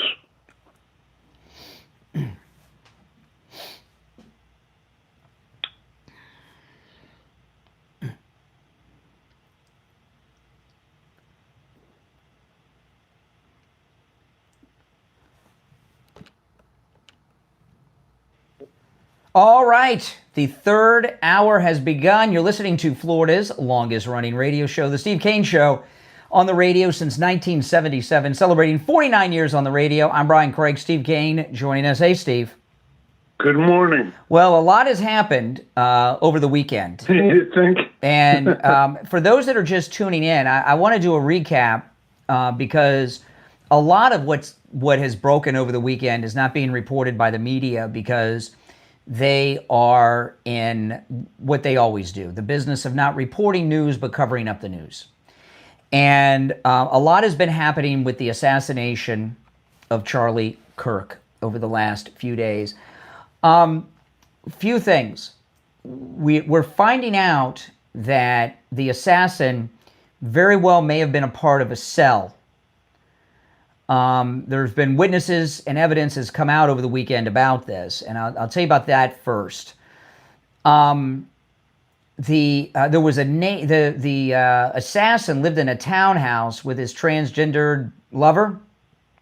Yes, I got that. Who were part of one of the most bizarre sex cults I've ever heard of. These are gay men who dress up as stuffed animals and have sex with each other dressed up as stuffed animals. It's very strange. I've never heard of such a fetish before. They're called the furries. What is can you give me your source with the information? I've been up for an hour. You want to hear the most remarkable thing that's happened to me today? What? The most amazing thing that I can believe. My alarm was set for about an hour ago, maybe a little more. And since that time, I've been listening for the last more than an hour I go back and forth between you and Fox. And, I had the most amazing thing. I haven't heard one time when anybody, a host or a call, not this doesn't count you, has mentioned the name of Donald Trump in the whole entire morning. Not one. Oh, I have several times. Well, I'm not talking, I wasn't including you in this, but nobody's mentioned his name. Yeah, it's like everybody's afraid to mention his name. I don't know why. So, I'll go back. So he was part of this furry sex fetish group, and my source for this information is many. Okay, Axios is one of them. The Gateway Pundit, the New York Post. So there's it's all on the internet. It's all in the news. It's all in the news. If you write it's been out there all weekend. So they interviewed Axios. Interviewed one of the neighbors of the assassin who said about 2 weeks ago there were a bunch of cars with out-of-state plates that were multiple cars visiting the townhome of the assassin and his transgendered lover. They were very unfriendly people, suspicious and unfriendly people, they had said.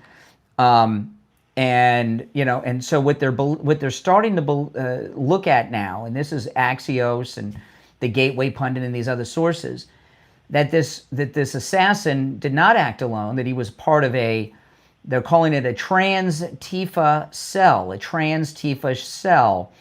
and President Trump yesterday, he was in New Jersey over the weekend. He'll start coming to Mar-a-Lago when it cools off.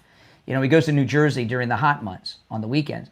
And right before he boarded Air Force One in New Jersey, he talked about these groups that this monster is connected to and he says they're being investigated right now.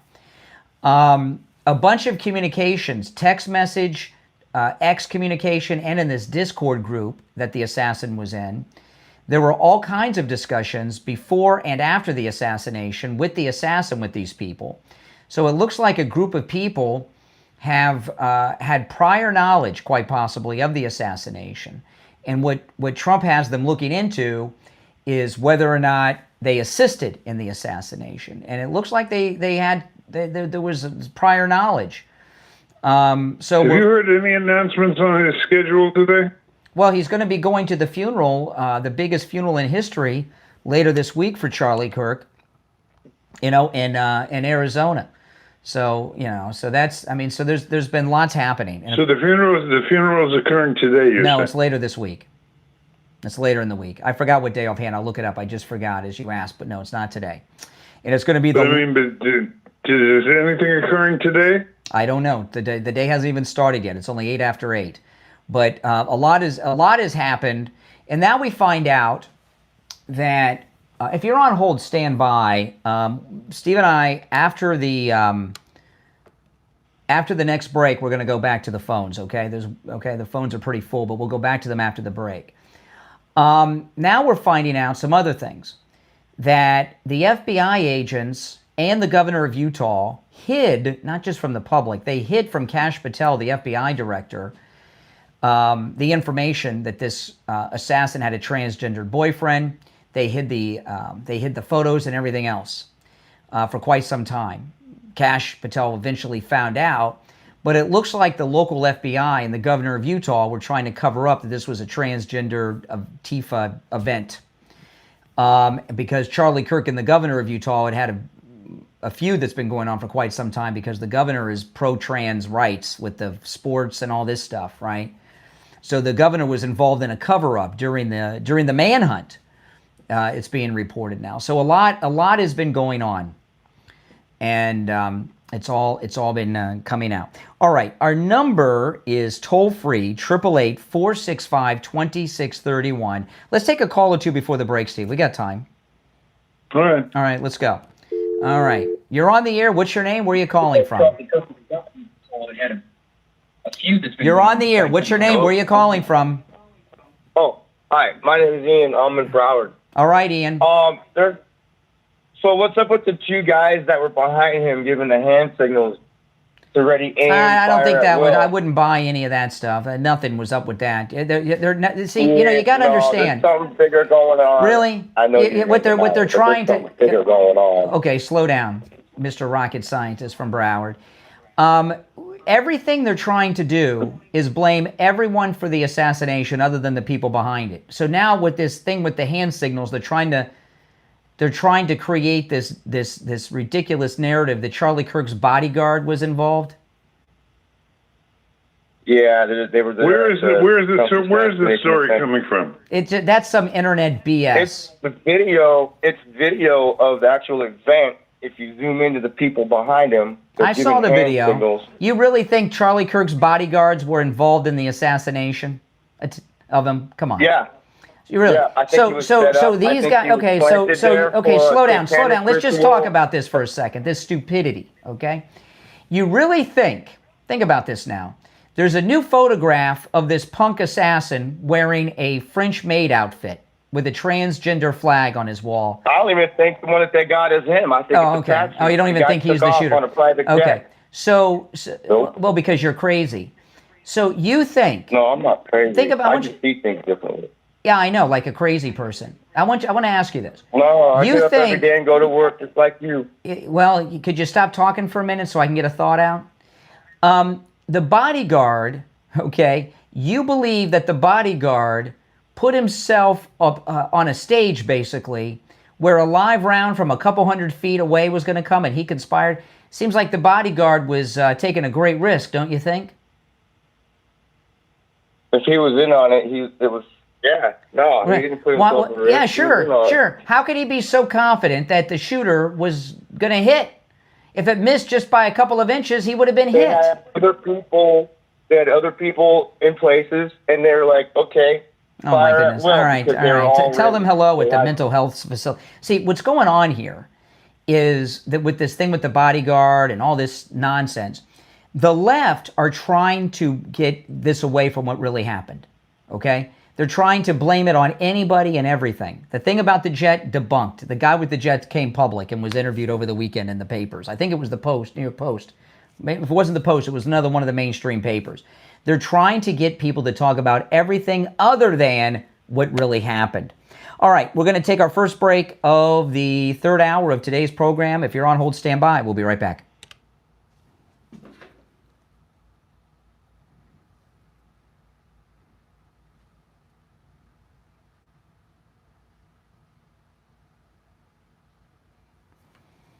Thing about the jet.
Okay, we got a little bit of time, and I wanted to play for you guys while we're waiting. If you're on hold, stand by.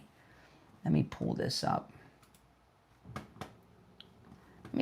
This is amazing. Listen, this is Bobby Kennedy at the Vigil last night.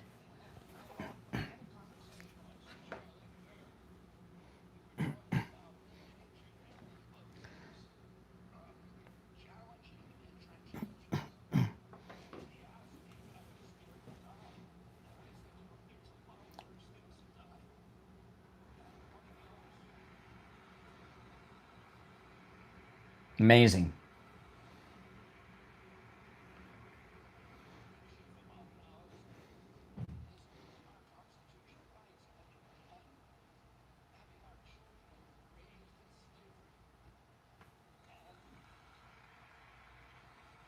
This is amazing.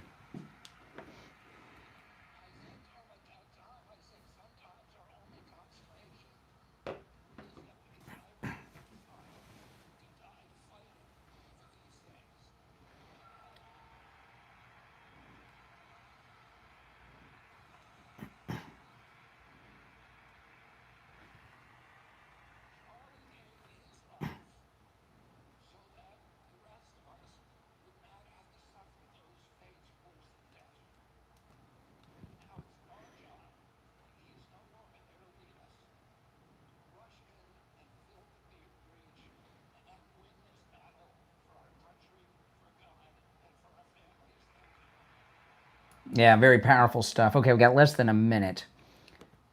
All right, Steve, we'll be back in about 30 seconds. All right.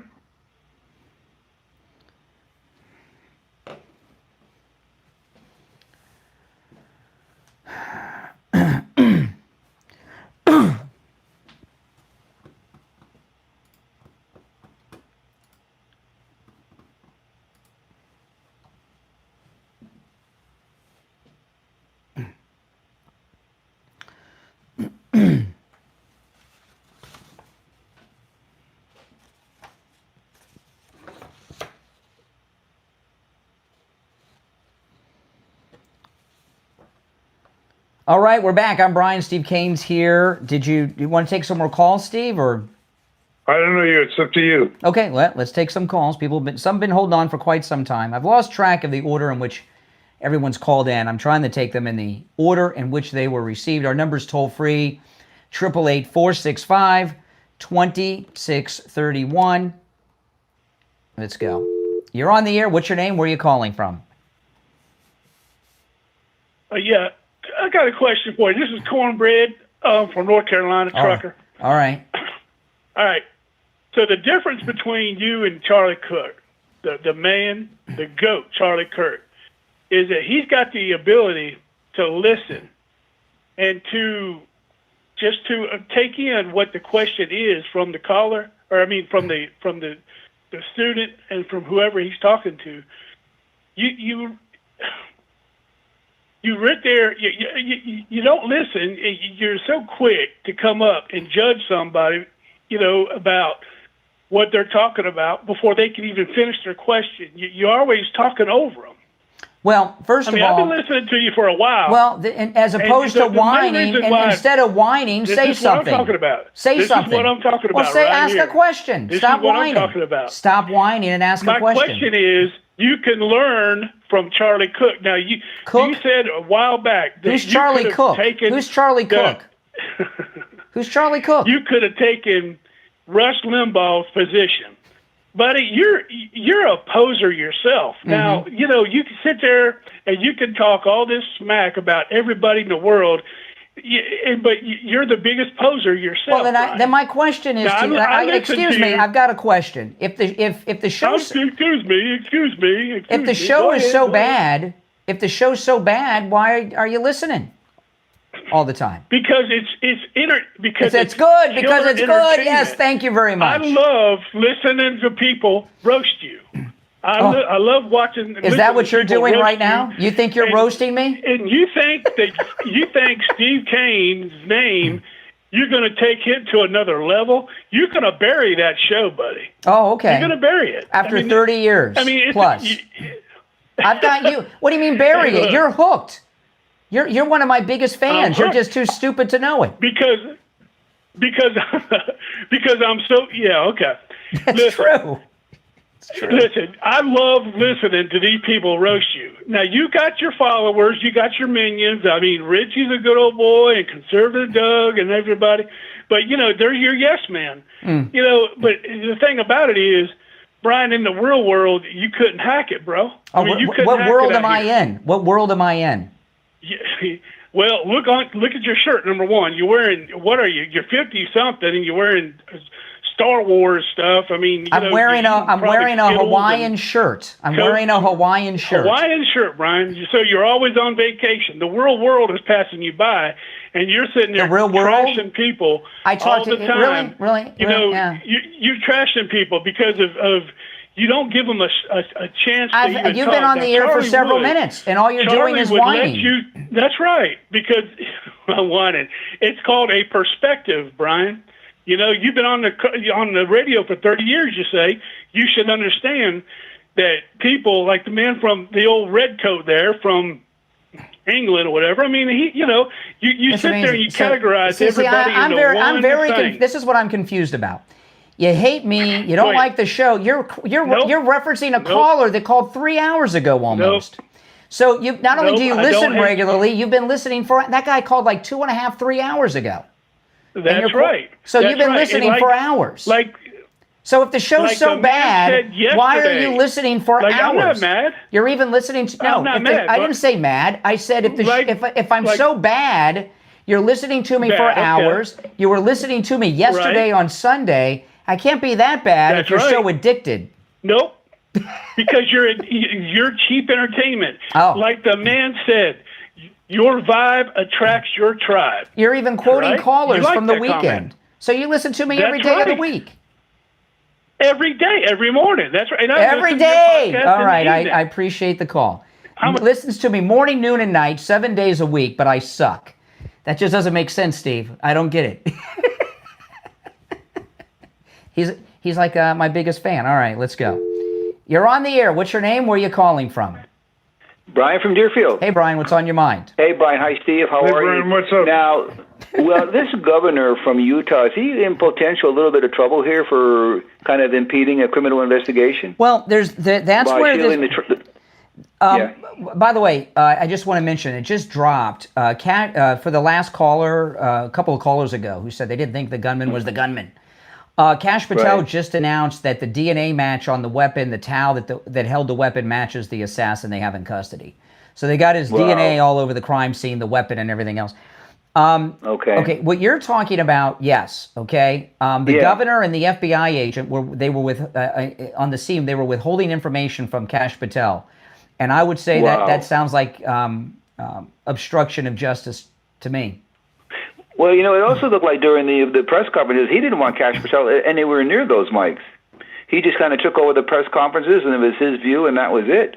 But I think he's in a heap of trouble with that. If he's shielding a political view that he harbors and it impeded a criminal investigation that ended in the passing of Charlie Kirk, I would think he's in trouble. Well, I thought, I liked him in that first press conference. Yeah. But then on Friday, the governor immediately, lone gunman. There's been no investigation. He's declaring a lone gunman. Now we find out there was a whole cell out of his condo. That's very interesting. Very interesting. And they just found that out about the cell in the condo and that? Well, he knew. Yeah. The governor knew. Yeah. The governor, who's been very pro-trans, all the boys and the girls sports and everything, and has been fighting with Charlie Kirk over this for a while. He was like the mainstream liberal media have been doing. He was out there protecting the trans people. I'm kind of curious. I mean, have you noticed a shortage of people mentioning Donald Trump by name on the air this morning? Well, I didn't hear a whole lot this morning, but it seems that he's kind of been put to the side a little bit there. I would say that's an understatement. I would say not hearing his voice, listening for an hour in the morning and not hearing his voice once. I don't know about that. He said that last night. President Trump said he's going to be at the Charlie Kirk funeral later this week in Arizona, presenting the Presidential Medal of Freedom to his wife. I'm just saying I haven't heard from him today. Well, Steve, it's 8:24 in the morning. I mean, what do you? I don't know. He's usually in the middle of his first press conference by now. At 8:24 a.m. Yeah, little early. Well, he's a big figure and he dominates the media. So and when he's not there, it sticks out like a sore thumb. He is there. It really does. He has been there. He had a whole press conference late in the day yesterday on the tarmac about all these things. I'm not talking about yesterday. I'm talking about this morning. Steve, it's 25 minutes after 8 a.m. Well, he's an early riser. I mean, the reason I'm having to tell you this is because you're usually on the air at that time. You can't expect to be listening to whatever Trump's doing. So you got to pass on this. So Steve would rather Steve would rather have President Trump on than us, or me, I should say, or something. Well, I don't know. I don't know what you're saying. What does that say? I'm just saying it's unusual for him not. He did an interview on Friday at 8 o'clock. That was very unusual. I'm not talking about Friday. I'm talking about this morning. All right, Steve. All right. Yeah. I can see both sides. I mean, I'm sure we're going to hear quite a bit from Trump about this whole matter and all that's going on. But I thought I thought they were marginalizing Kash Patel during this whole investigation. Kash Patel let himself get steamrolled. Let me run this back and see if I can make some sense out of this. The first thing that Donald Trump is an in-your-face person that's there all the time. He's always in the media. Yes.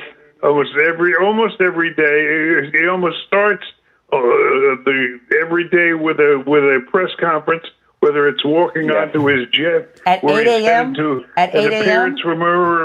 So I'm just saying, they've got a problem on their hands with probably. I mean, I'm imagining to try to get Donald Trump to stay out of the public view. Yeah, I would imagine it's quite a job that his Secret Service panel has, just keeping him out of sight. Well, listen, we gotta run, but take care. Appreciate the call. I'm going to put everybody. Thank you, guys. Thank you, guys. I'm going to put everybody on hold, and I want to talk about coastal weight loss secret. Oh man, guys, I got to tell you, I've lost so much weight, and I was when I first started Coastal Weight Loss Secret. And I said, they asked me, Dr. Zuckerman, how much weight do you want to lose? And I said, well, we got our cruise coming up in a month. I'd like to lose 25 pounds before the cruise. It's a month away. He says, no problem. I said, 25 pounds? It's in a month. He says, no problem. I lost 25 pounds in about 3 weeks. That's amazing. And I've lost much more since then. And I did all of this eating foods I would normally eat, not starving myself, not taking any medications or taking shots, injections, and all that nonsense, and with zero exercise. And by the way, not being hungry all the time. And now that I'm in the maintain phase, I have not gained 1 ounce back. And the reason that is because with Coastal Weight Loss Secret, I did not have any major lifestyle changes that went into my weight loss. So now that I want to maintain where I'm at, what I weighed 29 years ago when I got married, it's really effortless because I didn't have any if I had all these lifestyle changes, it would have been different. It would have been difficult, but I didn't have to change anything in my life to lose all this weight. And my results are typical. In fact, if you exercise, you can lose weight faster, but I lost about 1 pound a day every day. And that's fast enough for me without exercise.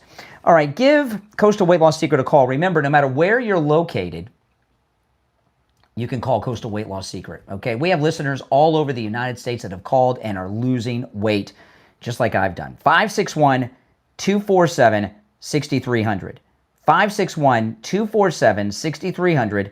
That's 561-247-6300. And online, coastalweightlossecret.com. We'll be right back.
All right, Steve, we got 30 seconds.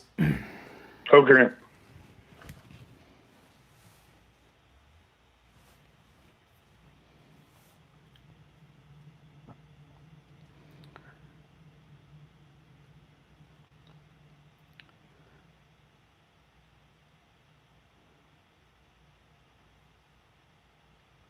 All right, we're back. If you're on hold, stand by. Our number, 888-465-2631. It's the Steve Kane Show. Steve's here. I'm Brian. You're on the air. Here. What's your name? Where are you calling from? Hi, thank you. This is Colleen. I'm calling from Flushing, Michigan. And I just wanted to say quickly, I don't know if you've spoke about this, but this just keeps continuing yesterday afternoon, there was a man arrested, a young man, at the TPU headquarters for vandalizing. Yeah. And so my point is, I feel like they're relying on us to have this emotional, response. They want us to do something because the assassination didn't do. Now they're vandalizing the actual, memorialized what Charlie Kirk has there. They're trying to invoke some illicit, crazy emotional reaction. They're trying to get us to respond, and it's not happening. Yeah. That's why they're doing all these things. You were correct.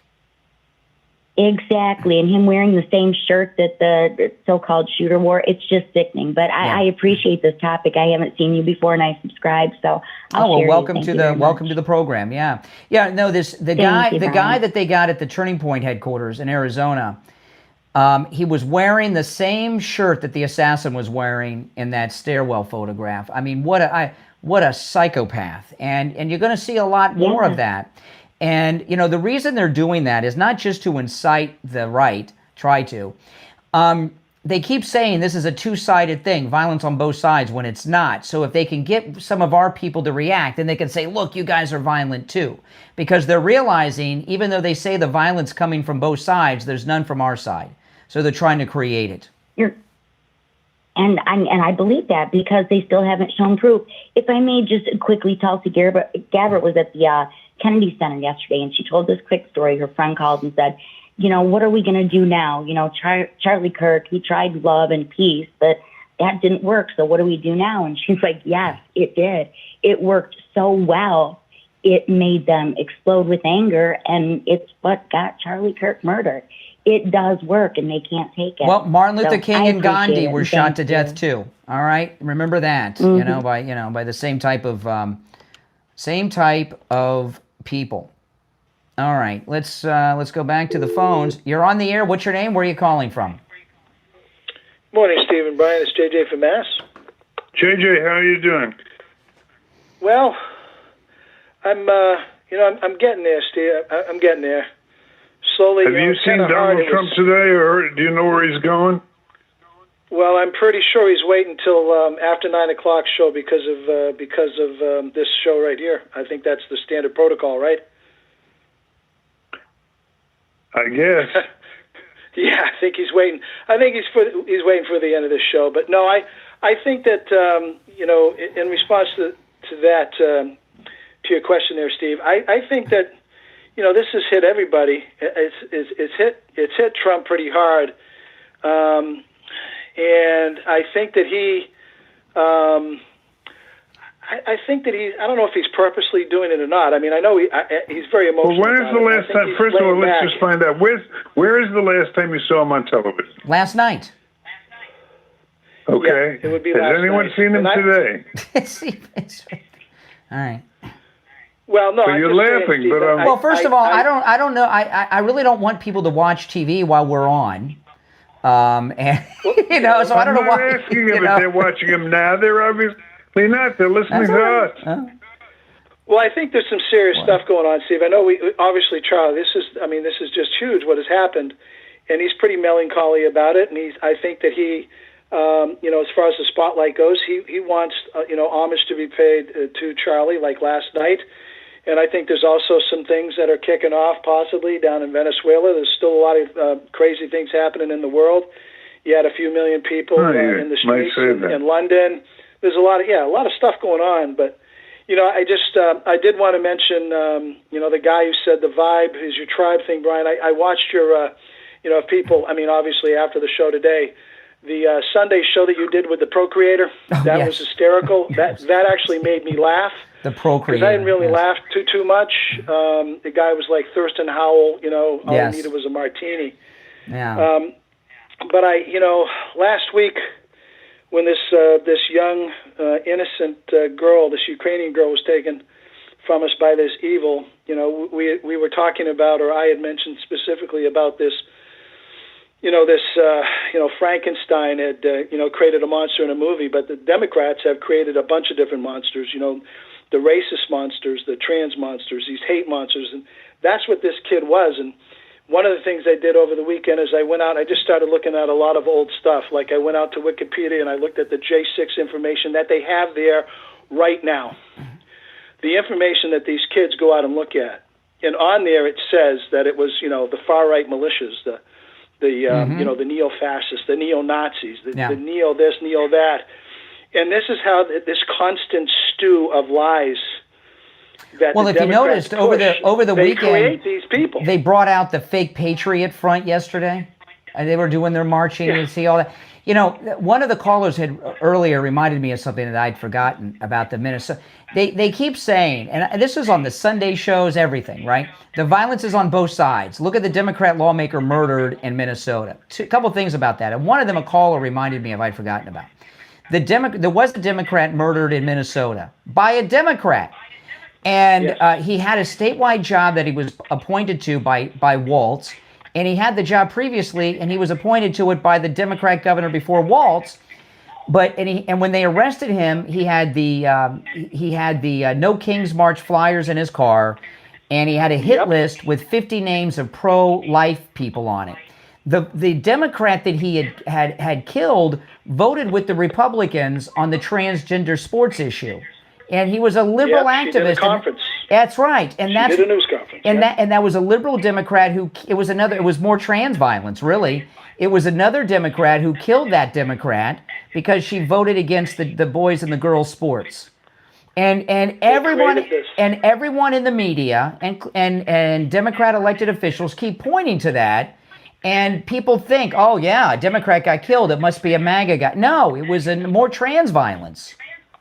Well, think about it like this. I mean, people, if you think about it like this, when you start off with a false narrative, which is what the Democrats have done so many times, you have a false narrative. How do you bolster that? How do you support it or reinforce it? Can you support it or reinforce it with the truth? It's impossible to support a false narrative with the truth. You have to support it with another lie. Yeah, that's right. So there's a lie on top of a lie on top of a lie. Well, remember, repeat a lie often enough, people will believe it. They're doing the Goebbels method is what they're doing. Correct. And this story, this Democrat story of this lie, there's a beginning, the middle, and the end. And in the middle of it, the truth starts to, people compare the two and it starts to catch up. Well, Charlie was doing the one thing that cults can't have. Cults need, the number one thing they need to survive is isolation. They can't have any penetration of truth at isolation. And Charlie would go, and even though he wouldn't win every argument as far as the person asking the question would go, there would be, there'd be some question as far as the person asking the question. The people that were listening to Charlie were all like, you just got smoked, bro. Charlie's right, you're wrong. Yeah. It was the people that listened to the two debating. It wasn't necessarily the debate itself. Oh. And here's the thing, the end story of this beginning, middle, and end is when the truth, when people, it's basically the turning point. It's the end of the story where people turn to the truth, they reject the lies, and they see the stuff that they've just seen over the past few days. They see the monster for what it is. People actually see the horror. People that don't know or don't realize that they are part of the lie. They realize now this was another, they're part of it.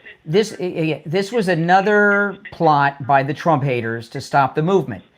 And like always, it's backfired on them because there are millions of people in this country that have been red-pilled since this assassination. You're seeing it everywhere. I've seen Don Lemon went up to a black woman on the street to do a street interview about Charlie Kirk. She was praising Charlie Kirk like his wife was the other night. I couldn't believe. Yep. And believe me, Don Lemon was shocked. He assumed she was going to trash Charlie Kirk, and it was the opposite. And what's happened, it's not that all these people have all of a sudden become MAGA Republicans. What they've realized is that this conspiracy against Trump is true, that everything they've said is true, and they're trying to stop this movement, the Democrats, because they've lost power. And it's scary to people, and people are opposed to that. The Democrat Party, Brian, and everything that you just said can be summed up into one caller today. And I can just say panic. The guy who ends the call with you and he's just like he screams basically. This is what I'm feeling this is my interpretation of this kid. All border towns are safe. Yeah, I heard that was a great call. That was that's wonderful. That's a blatant lie. Yeah. But that's what he says. Well, maybe now, but not 6 months ago. Exactly, maybe now. But the Democrats, more than anything right now, the Democrats, they need a MAGA or a Republican. They need an attacker, somebody that they can point to. See, there's one, you guys may have a million times that we did all this evil stuff, but look at this one guy. Look at this one MAGA guy. Oh, well, it turns out he's not MAGA. It turns out he's a Democrat. All right, appreciate the call. All right, take care. Appreciate the call. I want to tell everyone about Jupiter Joe Thomas. I'll put you on hold, Steve, and everybody else, if you're on hold, stand by. There's all kinds of different investments. You guys know that, right? 401ks, IRA, stocks, bonds, mutual funds, savings accounts, all kinds of things, CDs. But what makes annuities different is, one, your money's always safe. You're never going to lose money no matter what happens in the market. And you're guaranteed an income stream every month for the rest of your life in your retirement. That's all I need to know, right? And, I asked Joe Thomas a while back when he was in studio with me, I said, when someone comes to you and they're wealthy, and someone comes to that's a middle-class person, what are the different things a rich person and a middle-class person want when they come to you about annuities? He says they want the same thing, another revenue stream. Right. Everybody needs more income, always, especially when you're retired. Give Joe Thomas a call and turn your money into guaranteed income for the rest of your life. He offers no-charge consultations. You can take advantage of that no matter where you're located in the United States or local. Free consultations, 561-743-0999, 561-743-0999. And if you missed the number, just go to his website. It's the easiest website to remember, jupiterjoe.com. That's jupiterjoe.com. We'll be back with the Gold Report.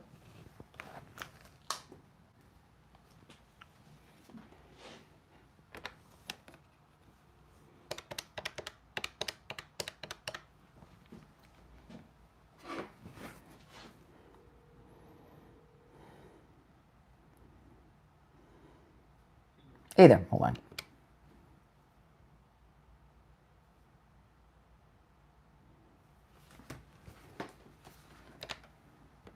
Steve, you there? Yeah, I'm here. Okay, hold on. Just got to see what time I'm coming back. Then I got to get William. What's coming up next? Gold Report. We got a minute. We'll be back.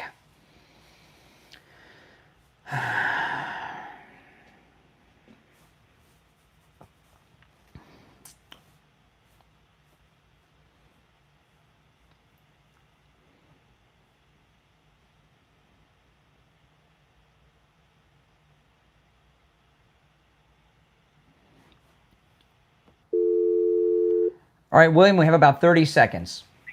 Okay.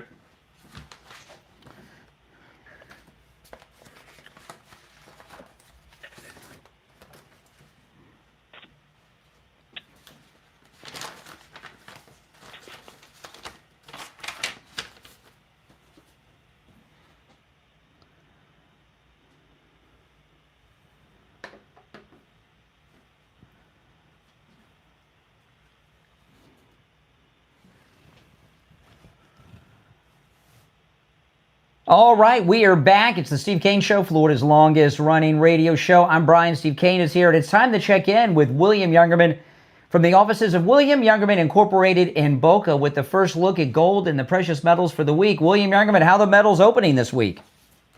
Metals are opening mixed right now, but pretty much to the upside and doing very well after Friday's nice rally again. Breaking to highs of $3,658 on Friday and a low of $3,630, closing out the week at $3,641.40 the ounce. That was up $8.20 on Friday. Silver gained 62 cents at $42.09 the ounce. Platinum was up $13 on Friday, closing out the week at $13.92, and palladium was up $8. Closing out the week at $11.97. Palladium did get up to $12.51, which was kind of a breakout number. Silver or gold overnight trading at $36.25 on the low, all the way up to $36.47. Right now we're at $36.43, $3,643 the ounce for gold, up $1.60. Silver up a penny right now at $42.10. Wow. Platinum down $7 at $1,385, and palladium down $5 at $11.92. So look at silver over $42 an ounce, and gold breaking through $3,600 with no problem over the last 2 weeks after trading in a very sideways action for months during the summer months, but breaking to the upside, gaining over $200 very quickly. Wow, I mean, silver, I mean, everything is doing well, but silver, I mean, that's wild with silver, what's going on right now. Yep, $42 and a lot of buying going on. So when people are buying, long ways to go. When people are buying silver, and they're coming in, what are they buying? I mean, what's like the favorites that are? They're buying everything. We've sold a lot of silver eagles in the last week or two. We've sold a lot of 100-ounce bars, 10-ounce bars, and many of the other countries' 1-ounce coins, which are very popular and very beautiful. Yeah, and remember, guys, whatever William Youngerman sell, William Youngerman will buy back from you too with the metals. When you want to turn it back into cash one day, give him a call. He opens up at 10 a.m. Toll free 1-800-327-5010. 1-800-327-5010. His address is 150 East Palmetto Park Road in Boca, on the first floor of the Bank of America building, just east of US 1 Federal Highway on the south side of Palmetto Park Road. And you can find both William Youngerman's address and phone number on his website, williamyoungerman.com. All right, William Youngerman, we'll talk tomorrow. Okay, have a great day. All right, Thank you. Take care. All right, let's go back to the phones. They're ringing off the hook. You're on the air. What's your name? Where are you calling from? I'm Charlie from Arizona, just coincidentally. Okay, what's up, Charlie? Preface it with that this has actually really affected me, Charlie Gone. I wasn't a huge fan of his, but I obviously knew who he was. He was a great guy.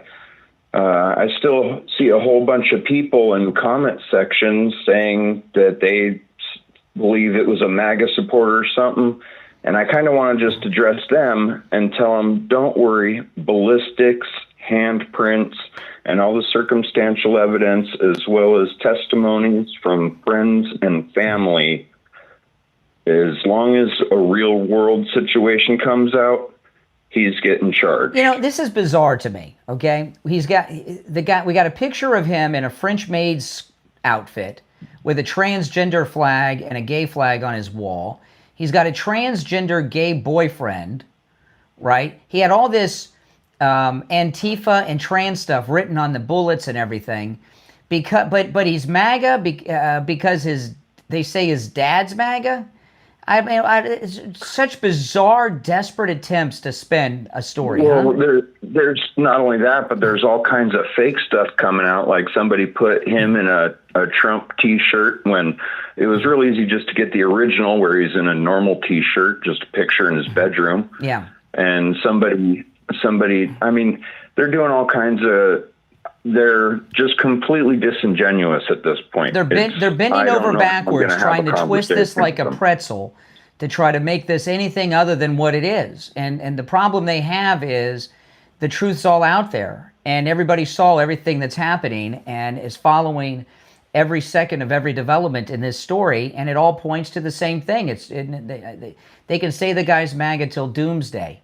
It's not going to change the facts. They even got his Discord posts and friends and all that stuff and what they were talking about. Yeah. Saying crazy stuff like, oh, Tyler killed Charlie Kirk. Yeah, that's right. I know. I lost Steve there, but let's go. You're on the air. What's your name? Where are you calling from? Hi, Joellen from Fort Lauderdale. Hey, Joellen.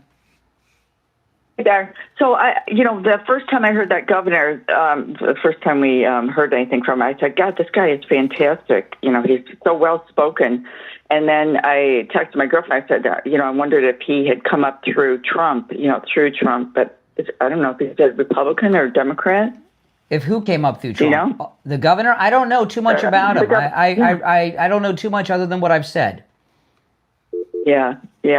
Anyways, I was just thinking about, do the drug companies, does the medical people, do they play a part in any of these groups because, one, they perform the surgeries. Two, they provide the drugs that they have to always be on after they have those surgeries. And so I don't want to blame anything other than the people that actually did it. Everything, whatever drugs they're taking, they still knew what they did. I mean, the guy went to great lengths he changed clothes on the roof. So I don't care what he was taking. He was aware, he's responsible and knew what he was doing. I agree. I'm not saying that. I'm just saying they play a part in getting these groups, radical groups, started. And to combat this. Mm-hmm. So, anyways, all right, Joellen, good to hear from you. No, I agree with some of what she said. Although, the thing is, if you start spreading out and getting connected to these other things, you get away from what the root cause is. And he was all right. I got Steve back. And I've been on. Well, we got you back now, Steve. So what's come out, and this is quite obvious. I mean, this assassin is like 22 or 23. He has been radicalized by the Democrats and the media. At his age, he knows. Trump was 11. He was 11 or 12 when Trump started running for president the first time. Came down the escalator. This guy, this assassin, knows nothing other than Trump is Hitler. Trump is a fascist. Trump is a racist. Trump is this. Trump is that. And these lunatics that you see on television dancing around and celebrating, that's this. He's one of them. The only reason he's not dancing is because he's in the cell. But I'll tell you, Steve, this may be the first midterm election season in a long time, in my time, where the party in power gained seats in the second term, because the left, everything they've done is just turn the country against the Democrats. Well, it's hard to tell how it's going to play out. I mean, it's very difficult. We're in an uncharted territory. When Donald Trump gets up in the morning and the first thing he does is not a press conference, especially with something going on like this. Steve, when has he had a press conference at 8 a.m.? He does not have press conferences till after 9. He never has them this early. Never. He did on Friday. He did an interview on Fox on Friday during the 8 o'clock hour. Yes. That was unusual. He usually doesn't do anything until after 9. That was an outlier. He doesn't want to interfere with the show. He doesn't want people to listen to other people other than us, I guess. But no, he never does interviews or anything this early. He posts on True Social. He's posted some things there about the economy and things this morning. But he doesn't do press conferences this early in the morning, ever. Later in the day, usually it's not conventional press conferences, but what he usually does is he's on the way to somewhere, whether it's here or in Europe or whatever it is, and he gets picked up at the White House. The cameras are rolling at the White House, and that's where he makes his initial statement to the press for the day. So what do you make of it that Trump's gone? He's under wraps. I don't think they're letting him out. Who's they? That's what I think. Our people. Oh, for security? People that don't want to see him shot. No, he's going. He said last night he's going to the Charlie Kirk funeral in that stadium in Arizona. Well, that's not today, is it? It's later this week.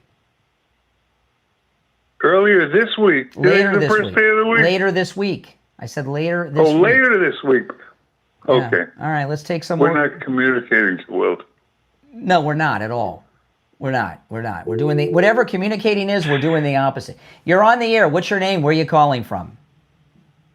Hey, Brian, I'm Logan. I'm from Missouri. All right, Logan. I just feel what's really bizarre to me is how all these people are calling like fascism and racism when they don't even know the definition of fascism. It's like the definition of fascism is to forcibly stop somebody from speaking. I mean, that's the furthest thing from Charlie Kirk. I mean, he literally built a business on bringing people to the table to speak. Yeah. So it's bizarre. It's so bizarre. And furthermore, I mean, racist. He's not a racist. He actually ran Black Youth Leadership Summit every year. So I mean, this guy's the furthest thing from racism. And did you know there's 2 different definitions of racism now? Really? Yeah. The original one, the one that makes sense is that, well, it doesn't make sense. The one that we don't like is wrongful treatment to those with different color of skin, right? The New Age version is all white people are inherently racist due to the system. That's the critical race theory, BS. Yes. Right. So what system? The American system. So all of these so-called successful people, regardless of their race, falsify that claim. Therefore, it's like, how are you going to call it? Well, listen, Candace Owens was made famous by Charlie Kirk. She was the press spokesperson and secretary for Turning Point in the early days. He made her famous. What kind of racist would make a black woman one of the most famous women in the world? It doesn't seem to make sense.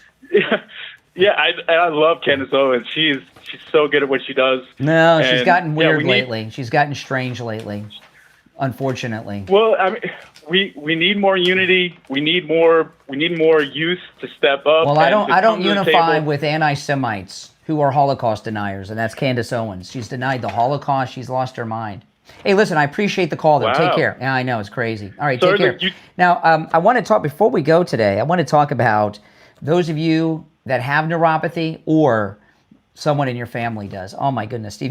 Neuropathy, I don't know if it's an official disability with all that kind of stuff, but it should be.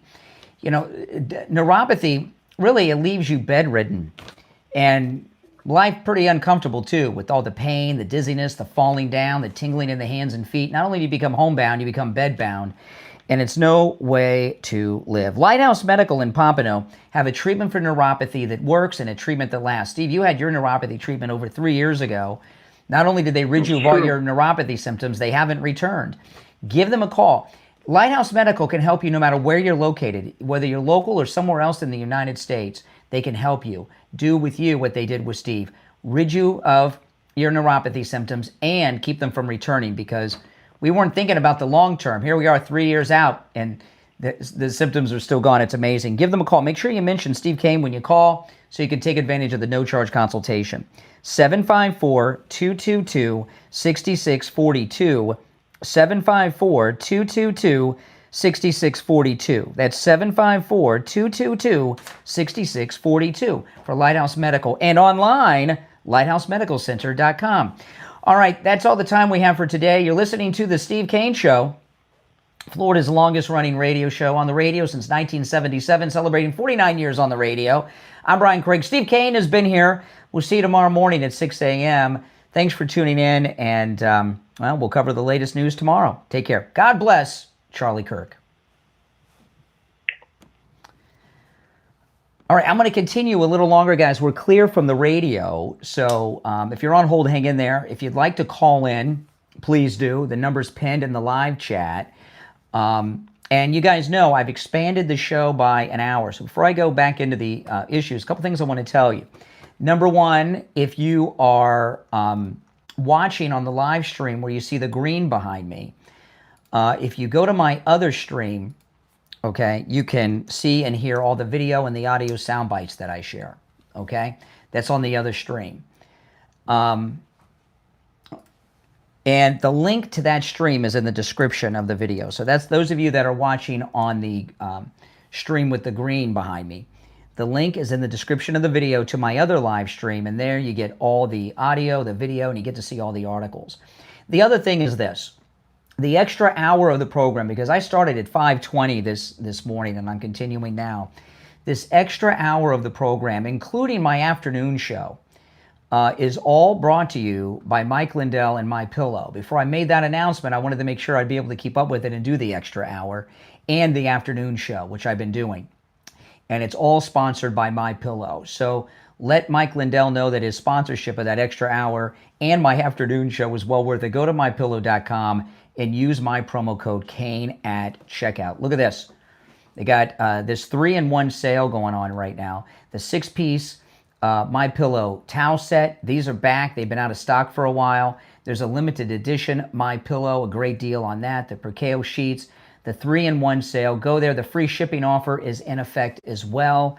Use my promo code Kane at checkout, Kane, at mypillow.com. You can use my promo code site-wide. Make sure you go, you order.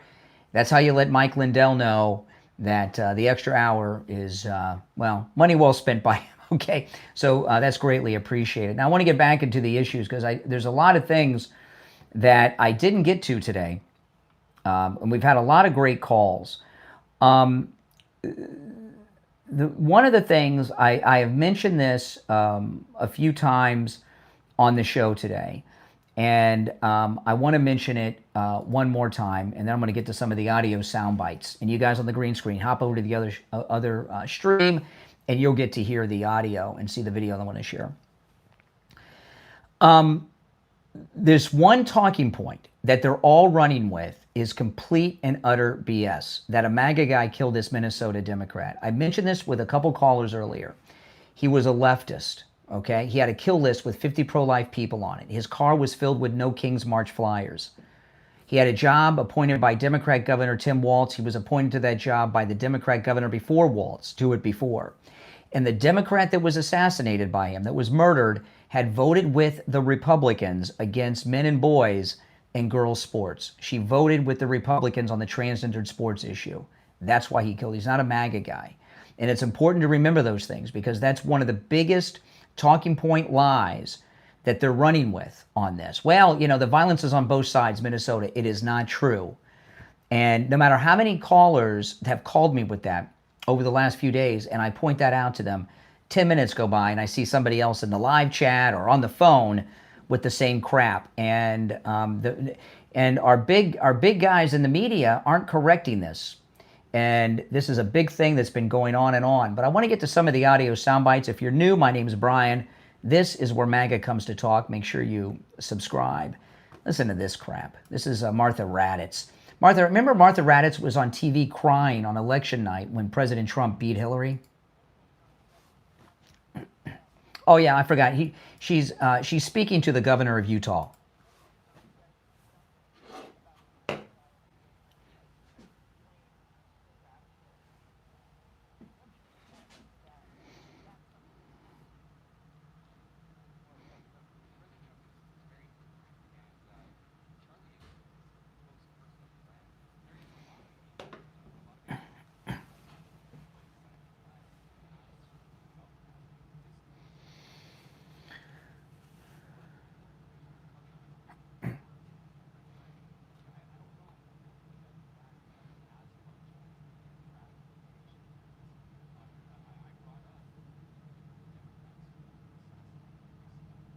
See? The Democrats were killed by another active radical Democrat over the trans issue, which puts that in the category of trans violence. And they keep promoting this lie that a MAGA person, a Republican, committed those acts. It was another Democrat.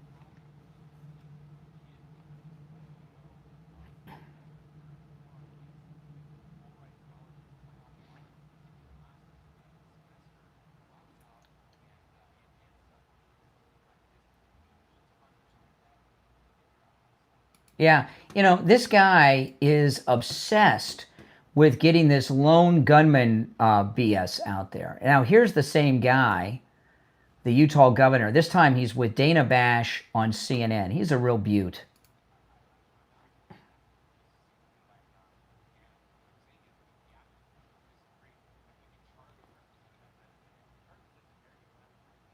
Really? See, now this is the governor of Utah. So-called Republican. I mean, he is really the definition of rhino, right? Republican in name only. Charlie Kirk did not say things that were inflammatory. What Charlie Kirk... See, this is what... They're trying to make his ideas radical. You think that if you didn't know who that was talking, you would think it was a Democrat, wouldn't you? Oh, it's the Republican governor of Utah with the fancy shoes during the press conference. You know, what Charlie Kirk talked about was not inflammatory. It was normal. Charlie Kirk, the MAGA movement, Donald Trump, these positions are not radical. They're not inflammatory. They are normal things. And what they've done on the left and this fake Republican governor, can you believe this guy was involved in the manhunt? My goodness. No wonder it took 33 hours for his dad to turn him in. You know, this is laying blame towards Charlie for the assassination. But what they've done is they've taken what's normal and made that radical. Let me rewind it and see if he says anything else of note.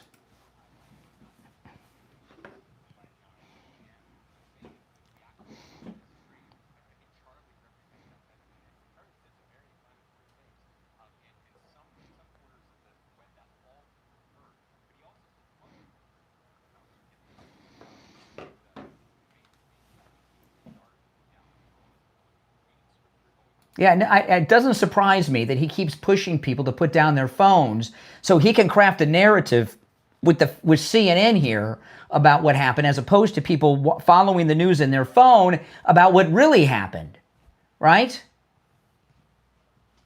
This guy's a jerk. When they had the first press conference after the shooting, I thought, well, he seemed all right because I didn't know anything about it. This guy is everything that's wrong with the Republican establishment.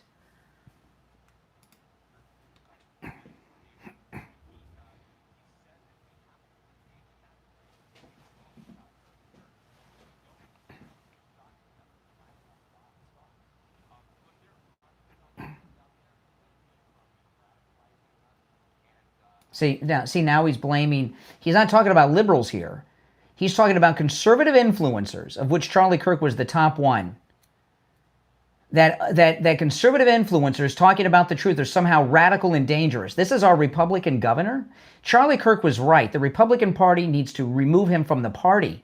There needs to be a method to, you know how you can excommunicate Catholics from the Catholic Church? We need to have a way to excommunicate people from our political party. How do you do that? How do you remove someone's Republican voter registration? Would you guys support being able to do that? We have all these fake Republicans we need out of our party, and this guy's a Democrat.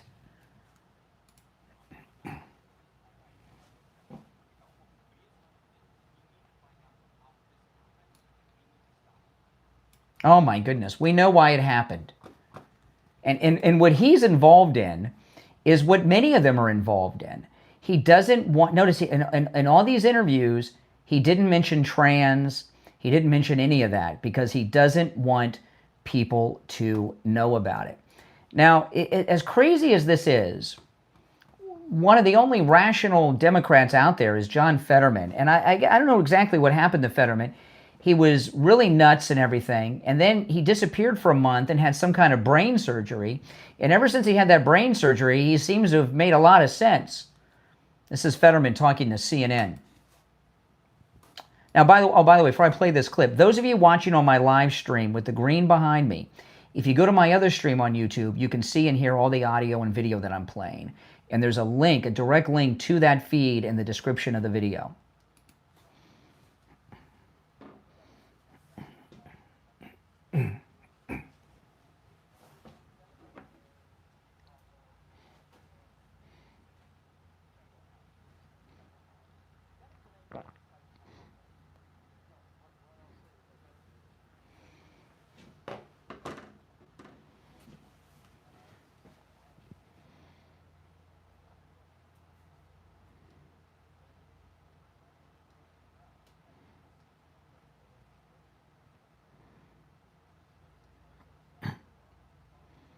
Mm-hmm.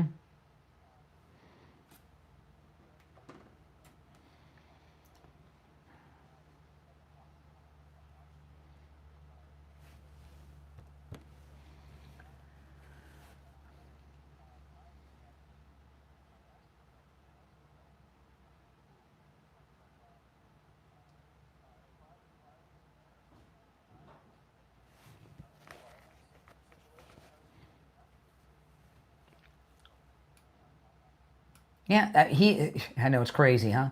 Fetterman, now maybe it has to do with Pennsylvania going for Trump and being so red, but what he's doing there, John Fetterman, he is the only Democrat that's come out in favor of ridding these Democrat cities of crime. The only one. Every single one of them has said no to ridding these blue cities of crime. Only him. Pretty amazing, isn't it? Now we got to be careful because we don't want to help a Democrat, but there aren't other Democrats like him. And this rhino fake Republican governor we have in Utah. Why did this happen? Why? Because the rest of the Democrat Party are saying the opposite of Fetterman. If all the Democrats were like Fetterman, this incident probably would not have happened. Now, here's another one. This endless discussion that the violence is happening on both sides. Really, where's the violent extremism on the MAGA side? This is Fox News, by the way. They keep saying this. There's this violence on both sides. The violence, where are these instances of the MAGA violence?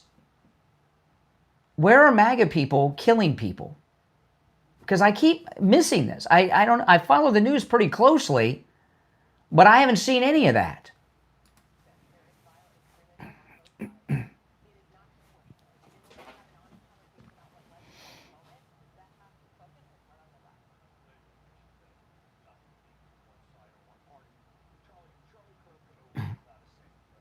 Not a saint. See, look at this guy. Now this guy, he's ticked off because this was his last show. They fired him at Fox. This Howie Kurtz jerk. But he wasn't a saint. What living person is a saint? There was only one person who lived who was a saint. Everybody else has not been. That's Jesus. Right? Everyone else is a sinner.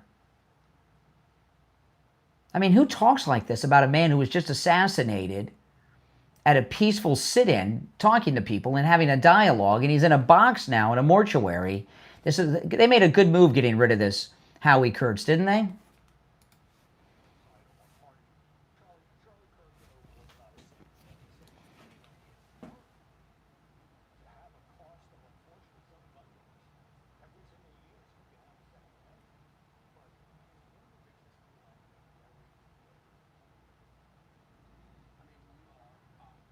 Okay, now see, this is another, what a jerk. This whole panel, what a jerk. His last show, too. You know what he was doing? He was auditioning for CNN. That quote of Charlie Kirk is so out of context. What they say is this, right? Well, Rush used to talk about this a lot with the liberals. Liberals believe that if we all would just bend to their will, that we would live in a perfect, peaceful, utopian society. So they say if we had gun control, there'd be no murders. Well, I got news for you. A college campus is a gun-free zone. It is against the law. It's against federal law to bring guns to a school. Yet some people do it. You know what? It's also illegal everywhere to murder people, but they still do it. But they tell them, they say to Charlie Kirk in one of these things, well, people are dying every year. And he says, well, what I just told you. Doing away with the Second Amendment not only is not going to end that, it's going to increase it. And they turn it into this thing saying, well, a few deaths is worth the price. That's not what he said. That's not what he meant. And they know it. And they play this game of repeating these lies. It's kind of like the game of telephone, and they develop. Now, Jasmine Crockett, who's a congresswoman without a district because of the redistricting in Georgia, she's out there, in Texas, she's out there trying to play the race card to get support. Listen to this. This is Jasmine Crockett.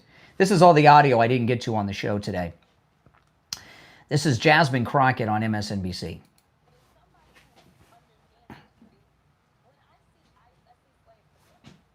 Really?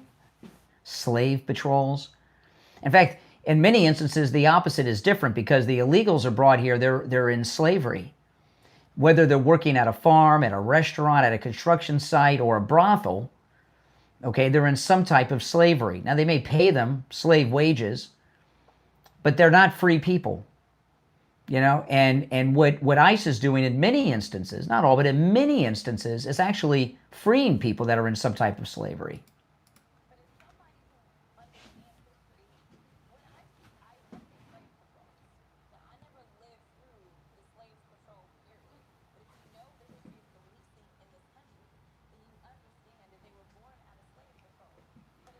No, they were not born out of slave patrols, and by the way, the slave patrols were Democrat things. Now you may have noticed, I don't know, has it been about going on a month? I've added the 4th hour to the program. So the radio show, we start at 6. I've been starting at about 5:15, 20 after 5, no later than 5:30 every day. And then I've been going late like I'm doing this morning. So if you're new, make sure you are subscribed. And also make sure you've got the notification bell clicked, all right? Because then you'll know when I go live. But I've expanded the show, and I've also been doing the afternoon show. I've taken my podcast live. I do the afternoon show, taking live calls too, right here on the program. And both the afternoon show and the extended hour of the program is brought to you by Mike Lindell and MyPillow. So make sure you let Mike know you support my cause here of the extra hour of the program and my afternoon program, and go to MyPillow.com and use my promo code Kane at checkout, Kane.